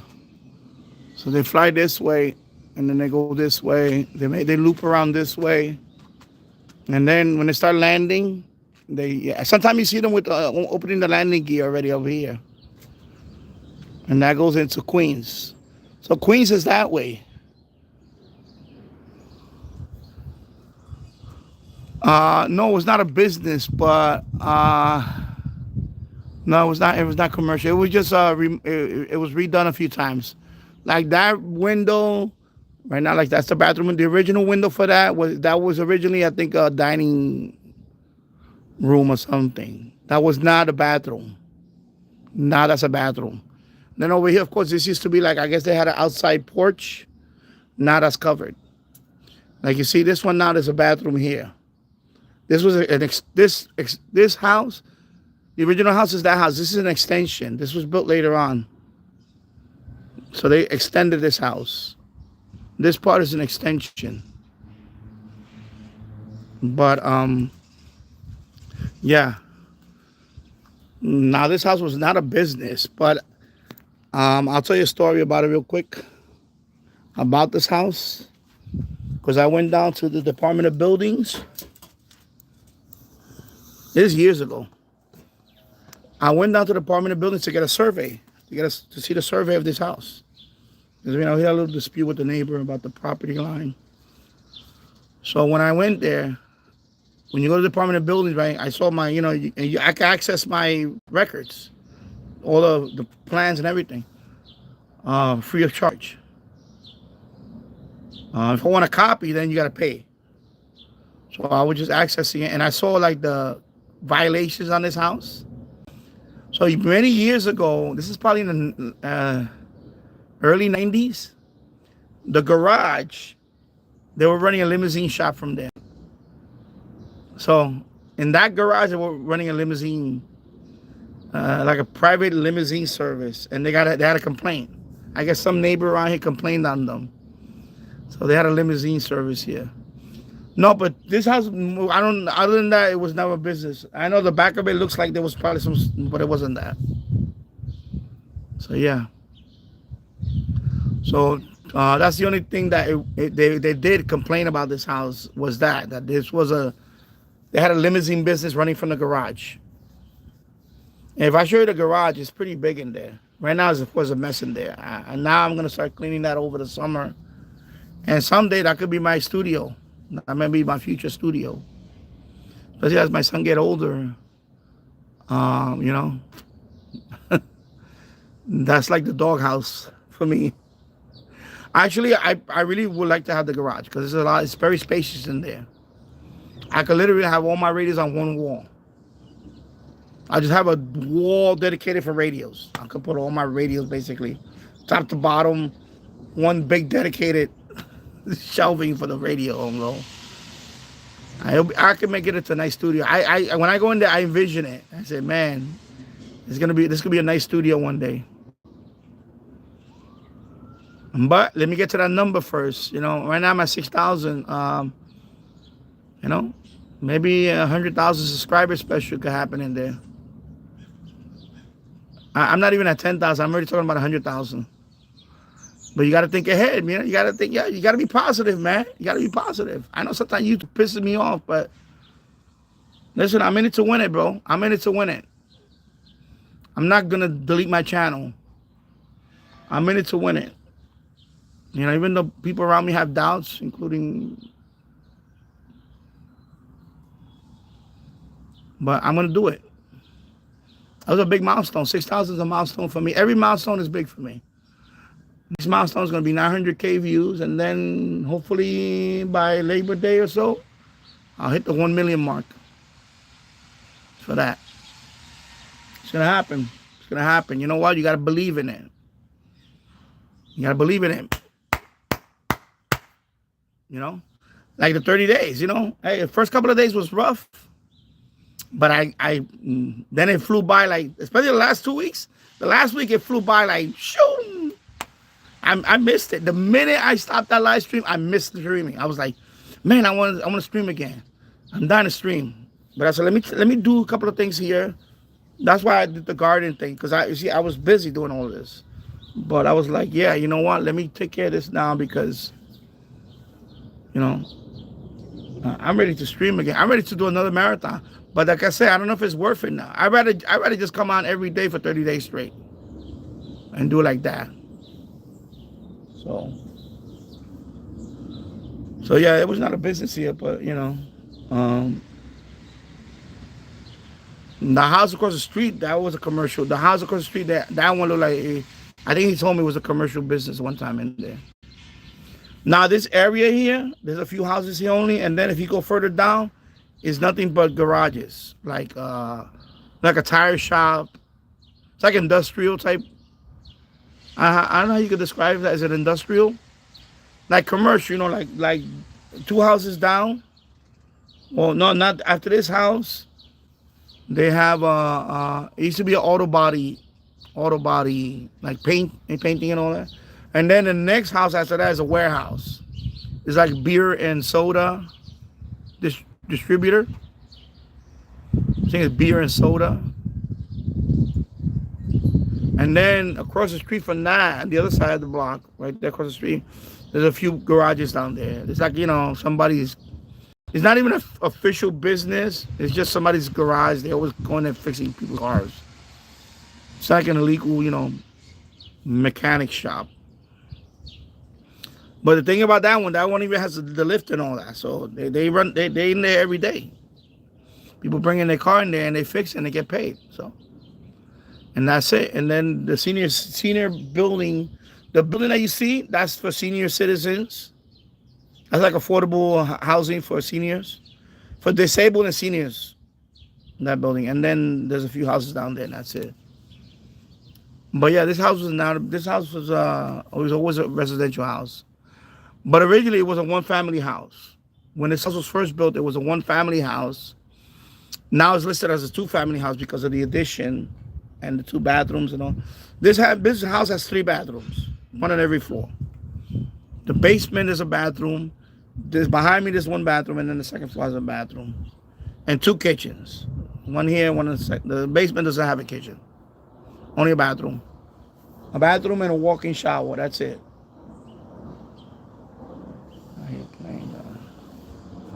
Yeah. Glenn Dassler, I hope you're doing well. Hello, everyone. Glad to see Danny back live. Thank you. Since sign on, but listening today, stay off the roof and pretzel. No, I'm not going on the roof anytime soon. Maybe, well, I shouldn't say anytime soon. Well, I have to get the coax for. Well, I have the coax for the 2-meter antenna, but I'm thinking about building something first. Like I have that Yagi that's broken. I was thinking about fixing that one and put that one. But I don't want to put that one up there. I might put that one on the pole over here. But I'm thinking about building a small Yagi. I got an idea. I have a hockey stick. I was thinking about maybe building one with a hockey stick. I was looking at it last night. Build a little FM Yagi, a little bigger than it's gonna be bigger than the AliExpress TV antenna. And point that one west. I'll build that one. But I'll probably make a video on that one. I don't know if I want to make a video on it because problem is when I make a video on it, I get people, what do you say? I get trolls. Not that I don't care, but I don't know if I want to build it. I'd rather just build it and put it up. I don't want to do a video on how to make it. But the problem is when you make a video on how to make it, you get all these idiots. Oh, you should have used this instead of this. Oh, you should have used this instead of this. And it's annoying after a while. After a while, I think with MLE30, when I did the MLE30 mod, it was like, oh, you could have used a drill press to drill that hole. Yeah, dickhead. I don't have a fucking drill press. Like, not all of us have a fucking drill press in their fucking house.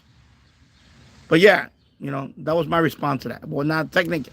I didn't actually say that, but I felt that way. Like, because, I had one guy, well, what he was? Oh, I'm a machinist, and you should have used a drill press. Motherfucker, I'm not a machinist. There you go. Like, seriously. Like, people they just want to be a dick. They just want to come out and be a dick. Like, I'm a machinist for 25 years. and I would use a drill press.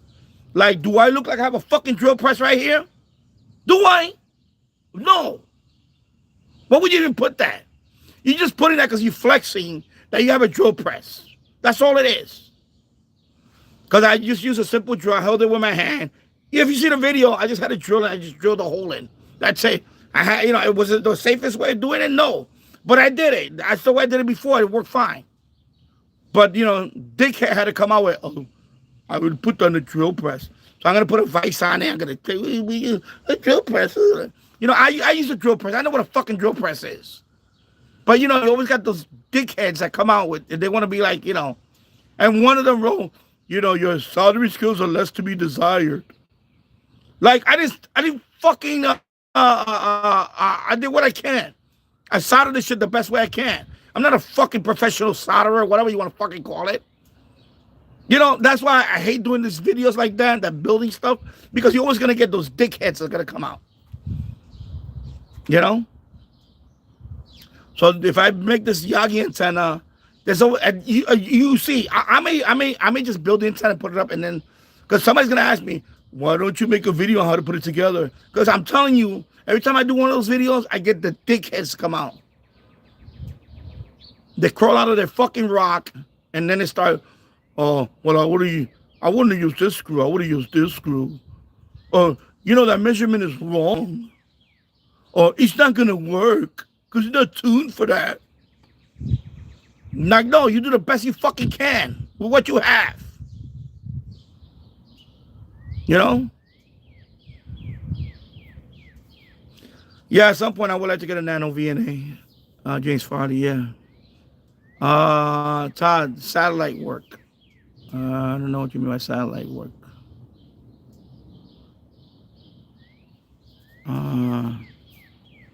Be more specific. Yeah, you need to get with Nano VNA. Yeah, but I don't like doing that either. By the way, some people do that. I hate those videos that they build the antenna and they hook it up to a Nano VNA, whatever, and that's it. No, put it on an actual fucking device that you're gonna intend to. Like if it's an FM antenna, I want to hear it on an FM radio. I want to hear the signal. I don't want to see the signal on a fucking little thing. I don't want to see that. That's boring. You know what I mean? Like if I build a TV antenna, the showman that I am, because I'm a showman. I'm gonna say it. I'm a showman. You have to be a showman. You're on YouTube. You got to be a showman. I will if I did a TV antenna, if I built my own, I would literally put the TV antenna together. I would put it up there, and then I would do a channel scan. And then I would do a comparison to a professional commercial antenna, and say, see, the proof is in the pudding. Not Nano VNA. I hate Nano VNA videos. They're boring. They're boring. They are boring. Oh, it's tuned for this frequency because the Nano VNA says so. No. If it's a 2-meter antenna, I want you to talk on 2 meters. Oh, the SWR is 1-to-1 or it's 1-to-5, whatever. But yeah, but you're not talking to nobody. What's the point of the demonstration? See, I don't like that. I understand the Nano VNA, but I wouldn't want to just trust the Nano VNA and that's it. No, I wouldn't want to do that. I want to talk to someone on that band, or I want to listen to somebody. I want to listen to a station, or I want to watch the station. I want a real world example. What can this antenna do? That's why I did when I did the copper loop antenna, that's the first thing that I got was, it's not going to work. It's not going to work. And I have a whole fucking playlist on the copper tube antenna. I have long wave reception on it. I have short wave signal reception on it. I have medium wave DX on it. What else? I think I got some. Oh, I got some UHF, VHF on it also. That turned out to be a wideband antenna. But of course, people say, that's not going to work because you're using the wrong balance.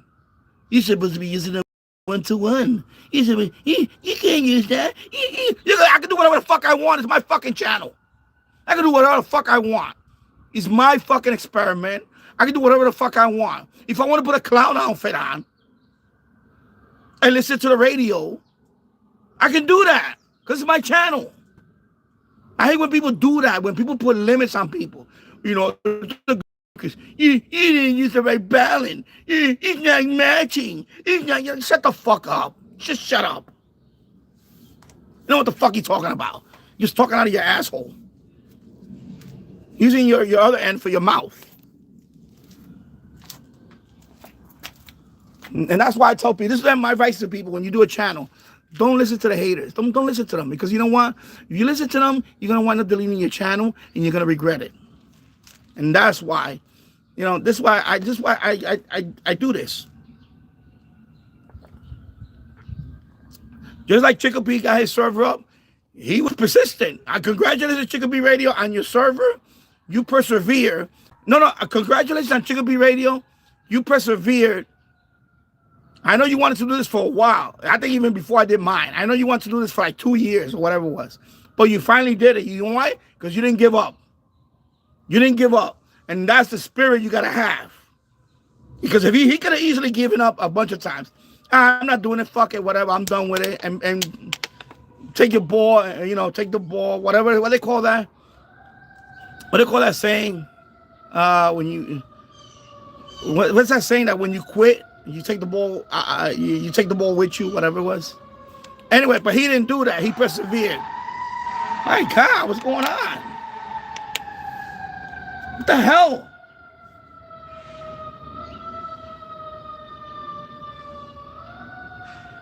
All right, anyway.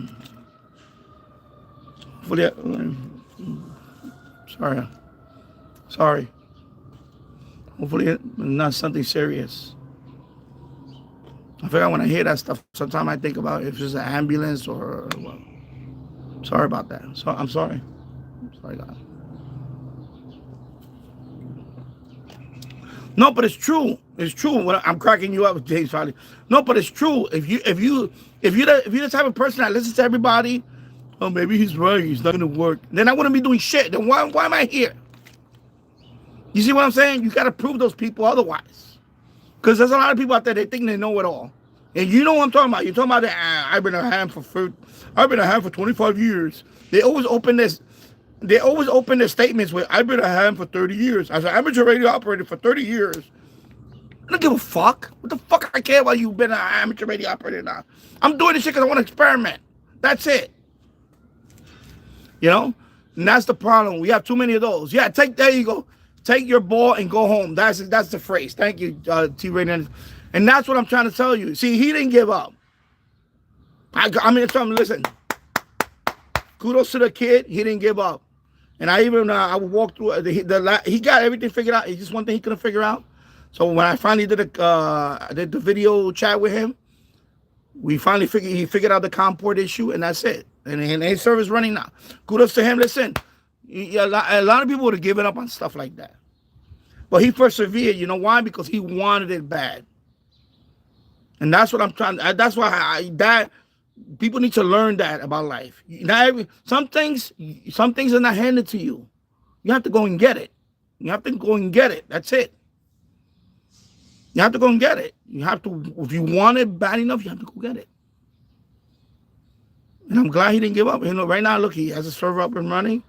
And looks good. And I'm very proud of him. I'm very proud of that kid. He did a good job. You see? That's what the community is all about. That's why we have a great community. We help each other out here. Yeah, if I make a video on how to build that FM Yagi or whatever, you know what's going to happen. It's a given. Somebody's gonna go, it's the wrong size. It's too small, because it's not as big as that one. But when I'm gonna build one, it's not gonna be as big as that one, because I don't want it to be that big. I want to do a compact. I want to do a little compact directional antenna, primarily for FM, but it could work also on television. Maybe on what, I don't know. It might even be good on. It might even can probably hit some weather band. That's why, James. That's why I'm not crazy about nano. I seen videos. I was watching one last night, and I should have forwarded the video because I wasted my time. I hate these videos. This guy built an FM antenna, right?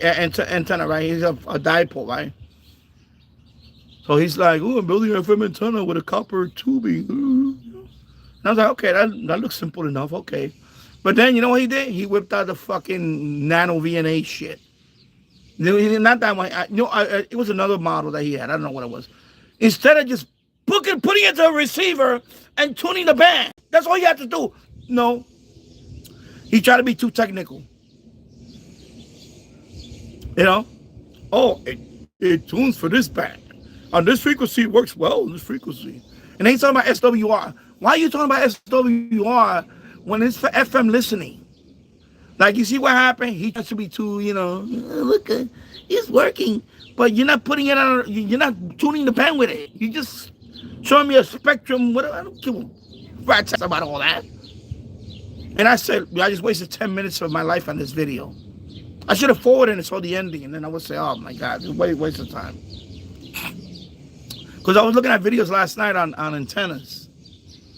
And then there was another one, a 2-meter Yagi. Ooh, 2-meter Yagi. Same thing. Instead of him trying to connect to a repeater, no, he just did the VNA shit. Like, some people are just too obsessed with the VNA thing. Like, oh, I sound technical if I run this VNA thing. I look smarter if I run a nano VNA thing. No. I'd rather have a working, when I build an antenna, I'm going to tune that band with it, and I'm going to show you that it works. I did hula hoop. Remember the hula hoop? I did the hula hoop, right? With a 1-to-1 balance. People, it's not going to work. It's not going to work. Well, look at the video. Look at the video. BBC. I was listening to BBC from Africa, Wolferton, whatever transmitter. And it sounded nice and clean. Radio Stereo de España. The interval signal on the R2000, that video, you can see the video. You saw it on the live stream, that old video. It sounded clean to me. That came from a hula hoop that I found in the trash. I ran 3 strands of three turns of wire, hooked it up to 1-to-1 balance. That's all I did. Nothing magical about that. And I pointed it in the general direction, and it boom. You know what I mean? Like, there's no nano VNA here and all that stuff. I put look, I got radio studies, and it sounded nice and clean. Everybody was like, wow, that's a great antenna. Yeah, I made it. Thank you very much. Not no move. Let's take it to the oscillator. Oscillator. I'm just being stupid right now. The oscillator. Let's test it out there. No, just put it on the fucking radio and tune the frequency that you want to show us that it works on. Right? Am I the only one thinking this way? I mean, seriously. Am I the only one? So when I watch a video like that, I say, okay, this guy's trying to be he's trying to flex, like, look at me, I'm smart. I'm using a spectrum analyzer or whatever. Like, give me a fucking break. And that's what happened. That's why I like to, I'm gonna make that antenna. I was looking at it I got the hockey stick for it. It's a hockey stick. It's a junior hockey stick. So it's about, I'm gonna say 3 feet long. Yeah, about a yard. That's gonna be like a mini FM. Well, I don't know if I want to do a periodic or a Yagi. I'm thinking about which one first. I'm gonna build it and I'm gonna watch it, But I need to get the hardware first. I need to order some screws. Put together. I'm probably gonna use coat hangers. Coat hangers as the wire. But I'm trying to see if I have other. So I'm gonna have to sand them down and all that. And then when I do the whole thing, I'm gonna probably spray paint. Restore. I have polyurethane coating. I still have some left over. I'll probably spray that. That wooden. I can use that wooden stick too if I wanted to. The one right there for the. I'll show you. See that wooden stick? That wooden stick that's holding the. That long wooden stick. I could use that as the boom. I have another one of those, by the way. That wooden piece. I have another one that I could use for the boom. Yeah, it might pick up. Yeah, it's a hockey stick. It's a junior hockey. I bought 2 of them for my son. I bought them at a Goodwill years ago, but they're junior. So I'm gonna use that because the bottom part keeps falling off of it. So I'm gonna use the hockey stick. It's a junior hockey stick. I'm gonna use that for the boom, and I'm gonna tweak it. I'm gonna play around with it. I'm gonna use it for TV. I mean, I'm gonna use it for FM first, see what it does on FM, and then if not, I'll tweak it. I'll use it for another television antenna. I'm gonna play around with it. You know, have fun. This is what it's all about, people. Experiment, have fun. Don't listen to these people. Don't listen to the, oh, I've been an amateur operator for 50 years, and I can tell you it's not gonna work. No, no, don't listen to them. They're sad ham, whatever. Don't listen to them saying, this, and just don't listen to them.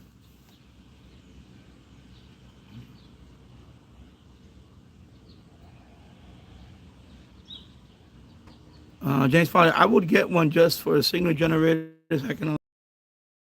I don't need to do all that. Honestly, I don't need to do all that. That's just too much. You know, I hear that too. I have like I have like 200 radios here, basically almost. But I got about 200 radios now. Not every radio works fine. Not every radio works for what it works. I got my favorite radio for my whatever band. You know, uh, I got my go-to FM radio if I want to DX. I got my go-to medium wave radios when I want to DX. I got my favorite listening radio for the audio. And when I want to hear good audio, I can put this radio on because I love the audio. You know, I don't break my head over little things like that. I just don't. I don't have the time for that. Same thing. That's why same thing when I build these antennas. I build them because um, they're fun. It's fun to build. Like when I did the pass through, I didn't get. By the way, I didn't get no hate on the pass through. I was surprised. I thought I was gonna get hate for the pass through, but people actually said, "Wow, that's a pretty good idea." You just take a PVC elbow, take two PVC elbows, and a straight PVC pipe. Drill a hole on a piece of wood. You anchor the wood into the window, and then you can put in. Because there's traditional pass throughs are the ones like MFJ sells. And the one that they have is not cheap. It's like $80. And it's just a long piece. And it has several connectors. Oh, you hear the owl. It has several connectors. It has like a whole bunch of SL239. Some only had like 5. So, I don't want that. I don't want that because they all not. By the way, all my coax is not going to be the same type of coax. Some of them are going to be for the television. That's 75 ohm coax going through there. Some of it is going to be very thin, like the MLA30. That's what RG174, whatever it is. Is it RG174, the real thin one? Of course. And then I have LMR 240, which is flexible. LMR 400, I don't have. I took the last ones down. I put them away. I'm probably not going to use those anymore. Or I may save one for the UHF VHF antenna. So I'll probably save it for that one. I was cleaning it up last night. I have a 75 feet of LMR 400. I may use that one for the 2-meter antenna. Because, of course, for the higher the frequency, for the HF, it was overkill. I didn't need it. Because this one is LMR 240. What I have for the MFET. That one works fine. So I'll save that LMR 400 for that. VHF, UHF, fiberglass whip. I'll save it for that one.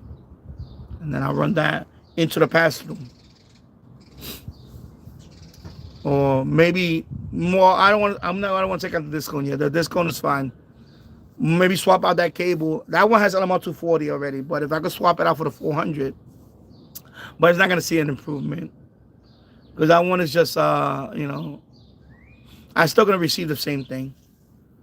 So I'll save that LMR 400 for the 2-meter, 70 centimeter, maybe GMRS. I'll save it for that. And that's it. And then, I'll save it for that. I cleaned it up last night, actually.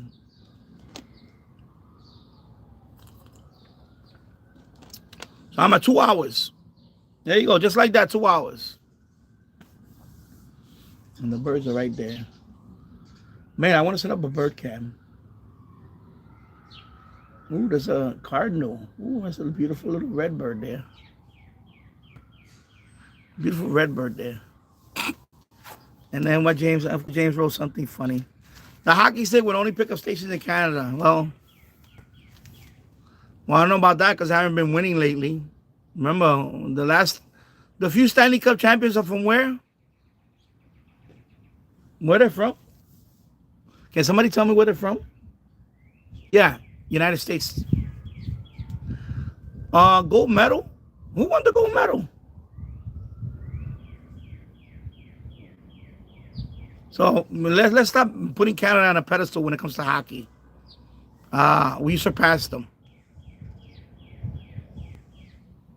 So we kind of surpassed them on that. They're not the dominant, We finally got another gold medal. Gold medal.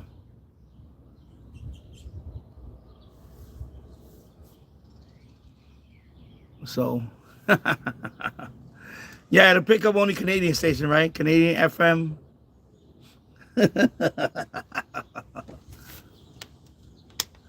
Yeah, but it's not, believe me, you'll see. I'll build it, and the first thing I'm gonna, it's not gonna work.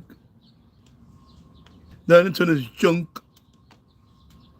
As an amateur radio operator for 35 years. Like, nobody gives a shit if you're a fucking amateur radio operator or not. That's the first thing. By the way, there was a guy that posted that. I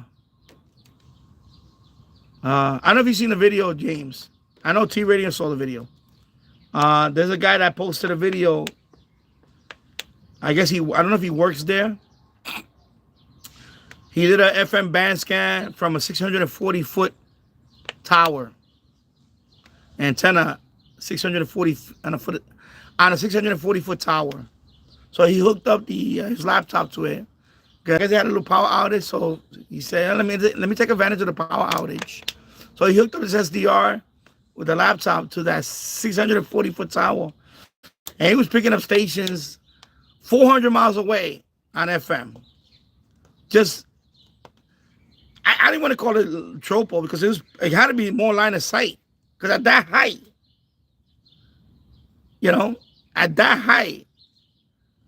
so he was going to, the whole band scan was 100 miles, 200-mile station. I think one was 400 miles.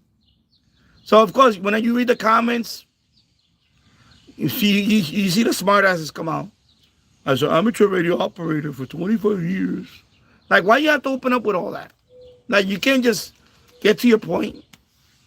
Like, these are the people that, they think that, having amateur radio operators, like, oh my God, I'm really smart.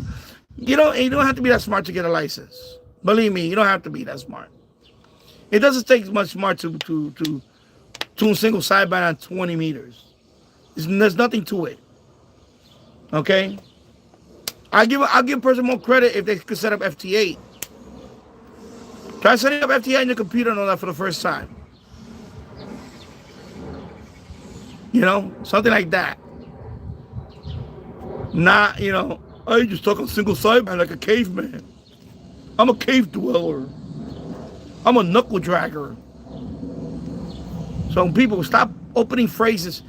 You amateur radio operators out there, stop opening your phrase or your sentences or your comments with, I'm an amateur radio operator for whatever fucking years.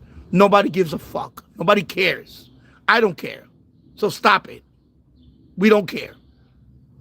There you go. We don't care. Because I know what they gotta preface that in there. Like, I better listen to this guy because he's an amateur radio operator for whatever X amount of years. Just stop it. Just shut up. Just shut up. And go read the comments. Some of them were like that. You can see the ones. Because that's what they always open up with. As an amateur radio operator for 35 years, I can tell you, just shut up. Yeah, so that video was excellent. Yeah, I enjoyed it. It was But that's cool, you know. I thought about maybe go to the Empire State Building and do a band scan. Take my laptop, take my little SDR with me, and just do a band scan with a little whip antenna, mag mount. Just let's do a band scan from the top of the Empire State Building and the observatory. The problem is security is not gonna let me in without that. They're not gonna let me in. I thought about that years ago. Now that won't happen. Or the Freedom Tower. Go up to the Freedom Tower and do a band scan from up there. Do an FM band scan. Do an FM band scan from the Freedom Tower. But by the way, I think what happened, I think the transmitter, the antenna's right there. I think it'll get just... Because I heard that too. I heard if you take the antenna up there, if you take the radio up there, because of the transmitter antennas right there, it'll probably overload the radio or something. I don't know. Maybe I'll take a portable. I'm thinking about, because we're thinking about going this summer.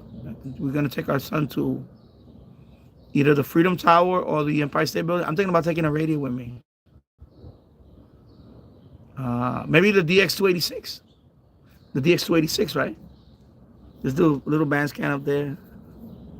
I wonder what I will pick up there. That's pretty high. That's over 1,000 feet. That's 1,000 feet. The Freedom Tower technically is 1,770. The Freedom Tower is 1,776. Is 1,776 feet high. The top of the. So if you the observatory, you know, knock off 200 feet from that, that's still over 1,500 feet high. That's high.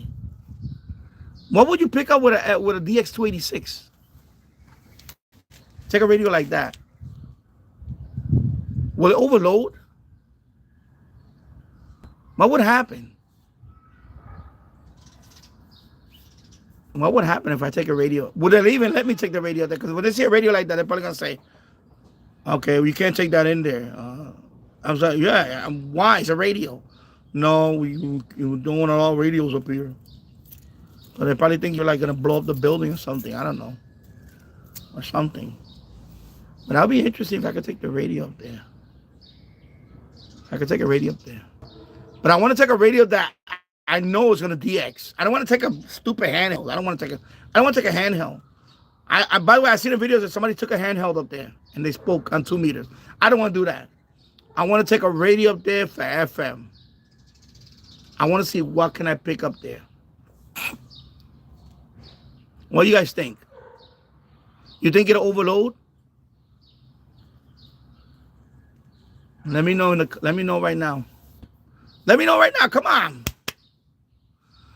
What would happen? You think it will overload? I think it will overload. I think that the noise, I think they'll just I don't know if you ever been, I don't know if anybody here have been to the Empire State. I've been to the I've been to the Empire State Building 3 times. To the observatory 3 times. But it never occurred to me to bring a radio. Of course, this is before I started my channel. But if I go now, I would like to bring a radio up there. What would happen? Will the radio overload? Can I bring it in there? I should call up and ask if I could bring a portable radio.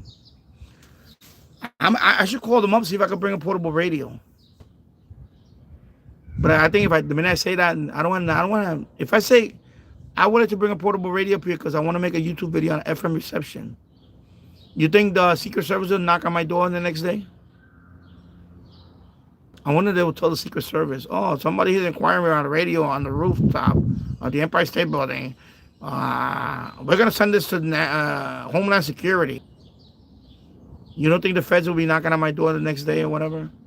Sir, why would you want to take a radio up there? And then you have to explain to them, and then, oh my God, I don't know if I want to go through that.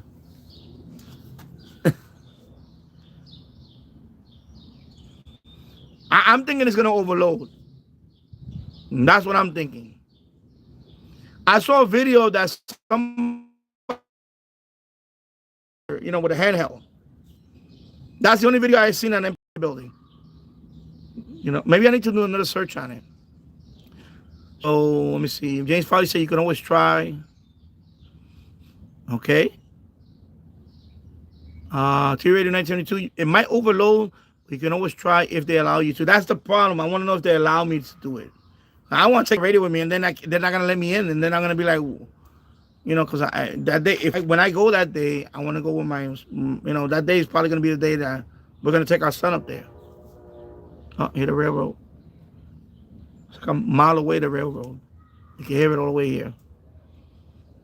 And that's the Metro North. That's on that side of Hudson, the Metro North. Or it could be a freight train. No, it's probably Metro North going by.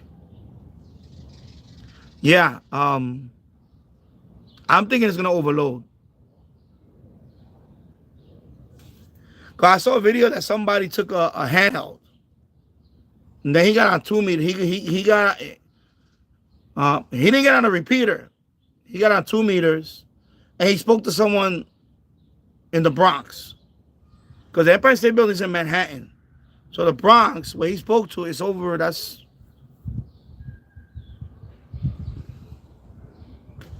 I don't know. I have to look into that. We're talking about the Empire State Building or the Freedom Tower. Major security. These are major targets. So you just can't walk in there with any electronic. It doesn't work that way. I think, well, I have to look. I have to check. Anyway, so this guy went up there with a handheld, but this is years ago. This is not recent. This is like, I think he might have done this maybe when he started his channel, I think. And he spoke to someone on Simplex. So Simplex is direct. He went on the Simplex frequency, and he spoke to someone in the Bronx, which is still quite a distance. I think that's over 15 miles. No, not even that. No, I don't take that right now. No. From here is 15 miles. He's in the Bronx. I think it was 10 miles. Might have been about 10 miles. Line of sight. But he was on the Empire State Building with the handheld, and the guy was in the Bronx. And I remember he spoke to him on Simplex. I was like, wow. No repeater. Just 2 meters. But that was a 2 meter radio. But it'd be interesting. I wanted to do a band scan because that guy got me thinking about what can I pick up there at that high. Wow, how many FM stations can I pick up there? I would love to do with an SDR though, but I think I can't do that because now you're bringing a laptop with you. They're gonna look at the SDR. They're gonna say, "What the hell is that? Is that a bomb? Is that like a beeper bomb or something?" What is this brown box? Because it's gonna be the AirSpy that I'll take there. Or maybe I can get one of the tablets. Do it with a tablet. But how the hell am I gonna record it? It will have to be a laptop, one of those laptops. I would like to, but anyway, a small radio would be nice too. A small radio. The problem is that it's always crowded up there. That's the only thing about, by the way, that too. It's always crowded up there. You got people talking. And that's the only issue I have too. I've been up there at night, and there's less people at night. I've been there in the daytime and at night. At night, it's beautiful. It's night sky. You see all the lights. There's less people at nighttime, though. But yeah, I think about that. That's interesting. Anyway, I'll look into that. See if let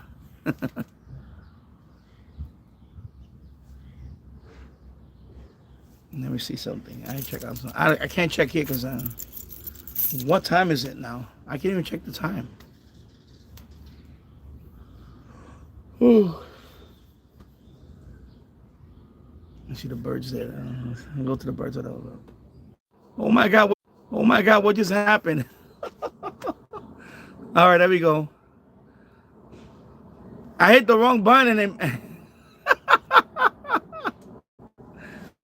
anyway, I'm back. I hit up here to flip the screen, and I don't know why I have it minimized it.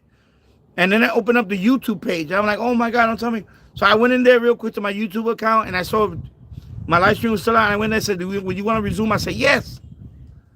Oh my God, I thought I lost the live stream. Anyway, my sausage fingers.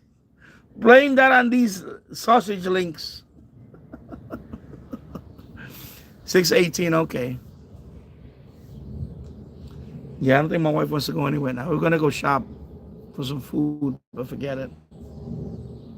Anyway, I'm going to eat some Chinese. We have leftover Chinese from yesterday.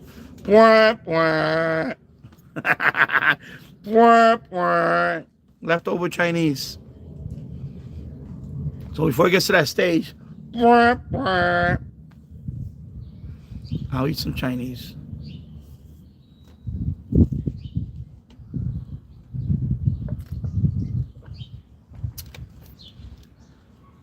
Birds are right there, man. The minute I walk over there, they're gonna fly away though.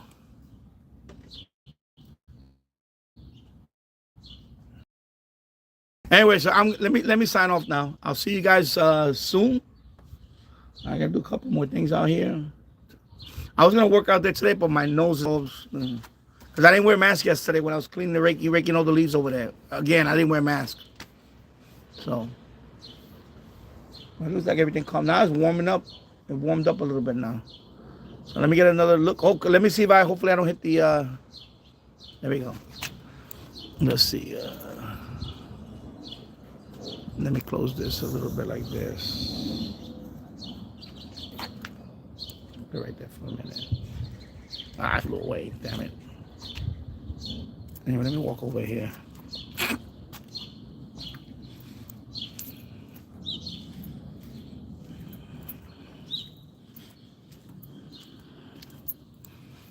Let me go over here now.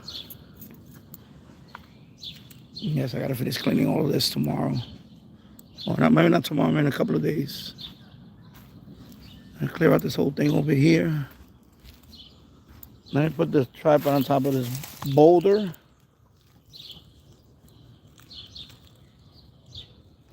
I'll be right there for a couple of minutes.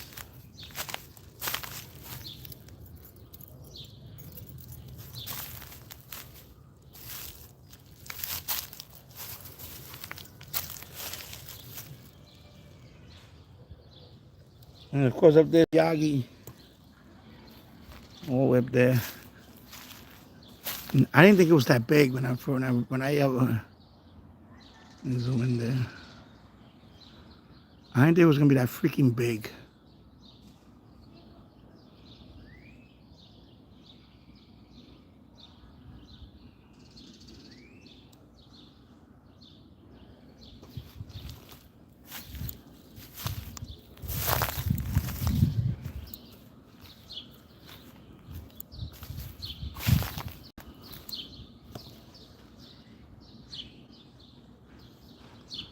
See how quiet it is now? It's not bad here. It's just yeah, fed wire right there. So this is where I do my radio listening over here. That boulder right there. I usually have a chair right here and I put the radio on the boulder. Especially at night when it's dark. It's like pitch black on this side.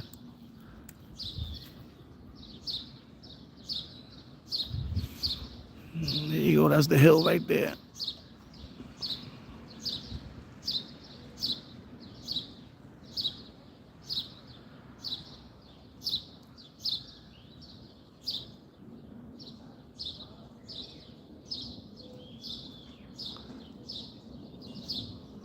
Hey James, that's the branch that I'm trying to cut. This skinny one here, I'm trying to cut that one. But I couldn't get the slingshot up there. Because it's getting close to touching this tree right here. I want to eliminate that branch. So I tried it with a slingshot, but I got to try again now. Because I was using thick like twine, like the one they use in the bakery. So I finally found my fishing line. So I'm going to use that again. I'm going to try it again and get rid of that branch. Because this tree here, I wanted to grow taller, but I think right now that branch is actually, and I trimmed it with I have a pole saw. I trimmed it, but it's growing back fast. That thing grows fast. And I see how big this tree is? This tree got to be over 100 years old, easily. It has to be at least over 100 years old. If not, probably 100 years plus easily.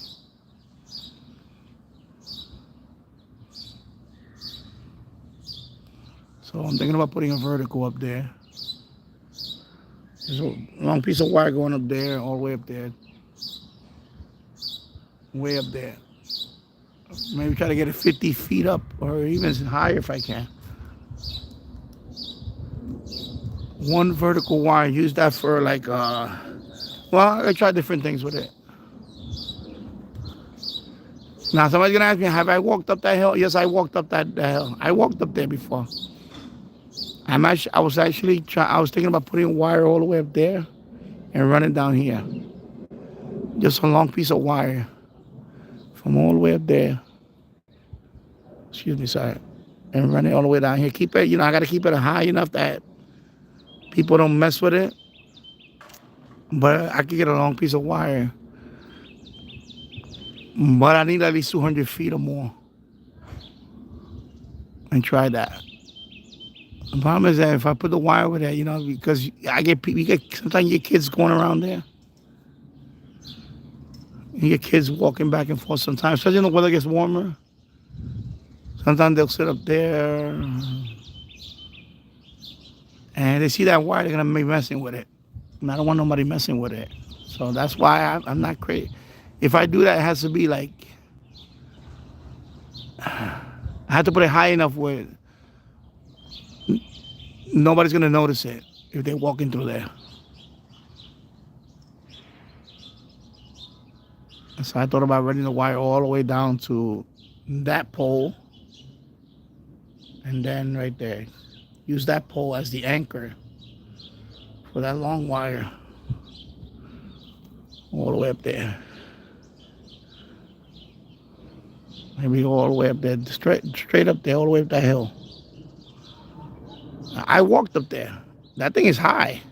When you walk up there, you're literally a couple of 100 feet off the ground, at least. My house, I'm gonna walk. One day I'm gonna walk up there and I'll make a video from up there. And you can see how tiny my house is from up there. That's why I lost my drone, by the way. My drone was flying up there and it got lost around there. Sorry, I hit the. As a matter of fact, when I lost my drone, I did go up there to try to find it. I couldn't find it. So all I know, the drone probably flew over into that street. Because above that, there's a street there. There's a street up there. And somebody probably found the drone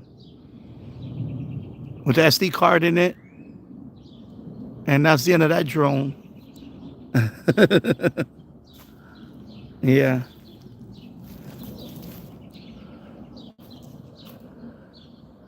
All right, I am going to sign off now. So let me say goodbye to everybody. I'll see you soon. Take care, everybody. Bye-bye. Take care.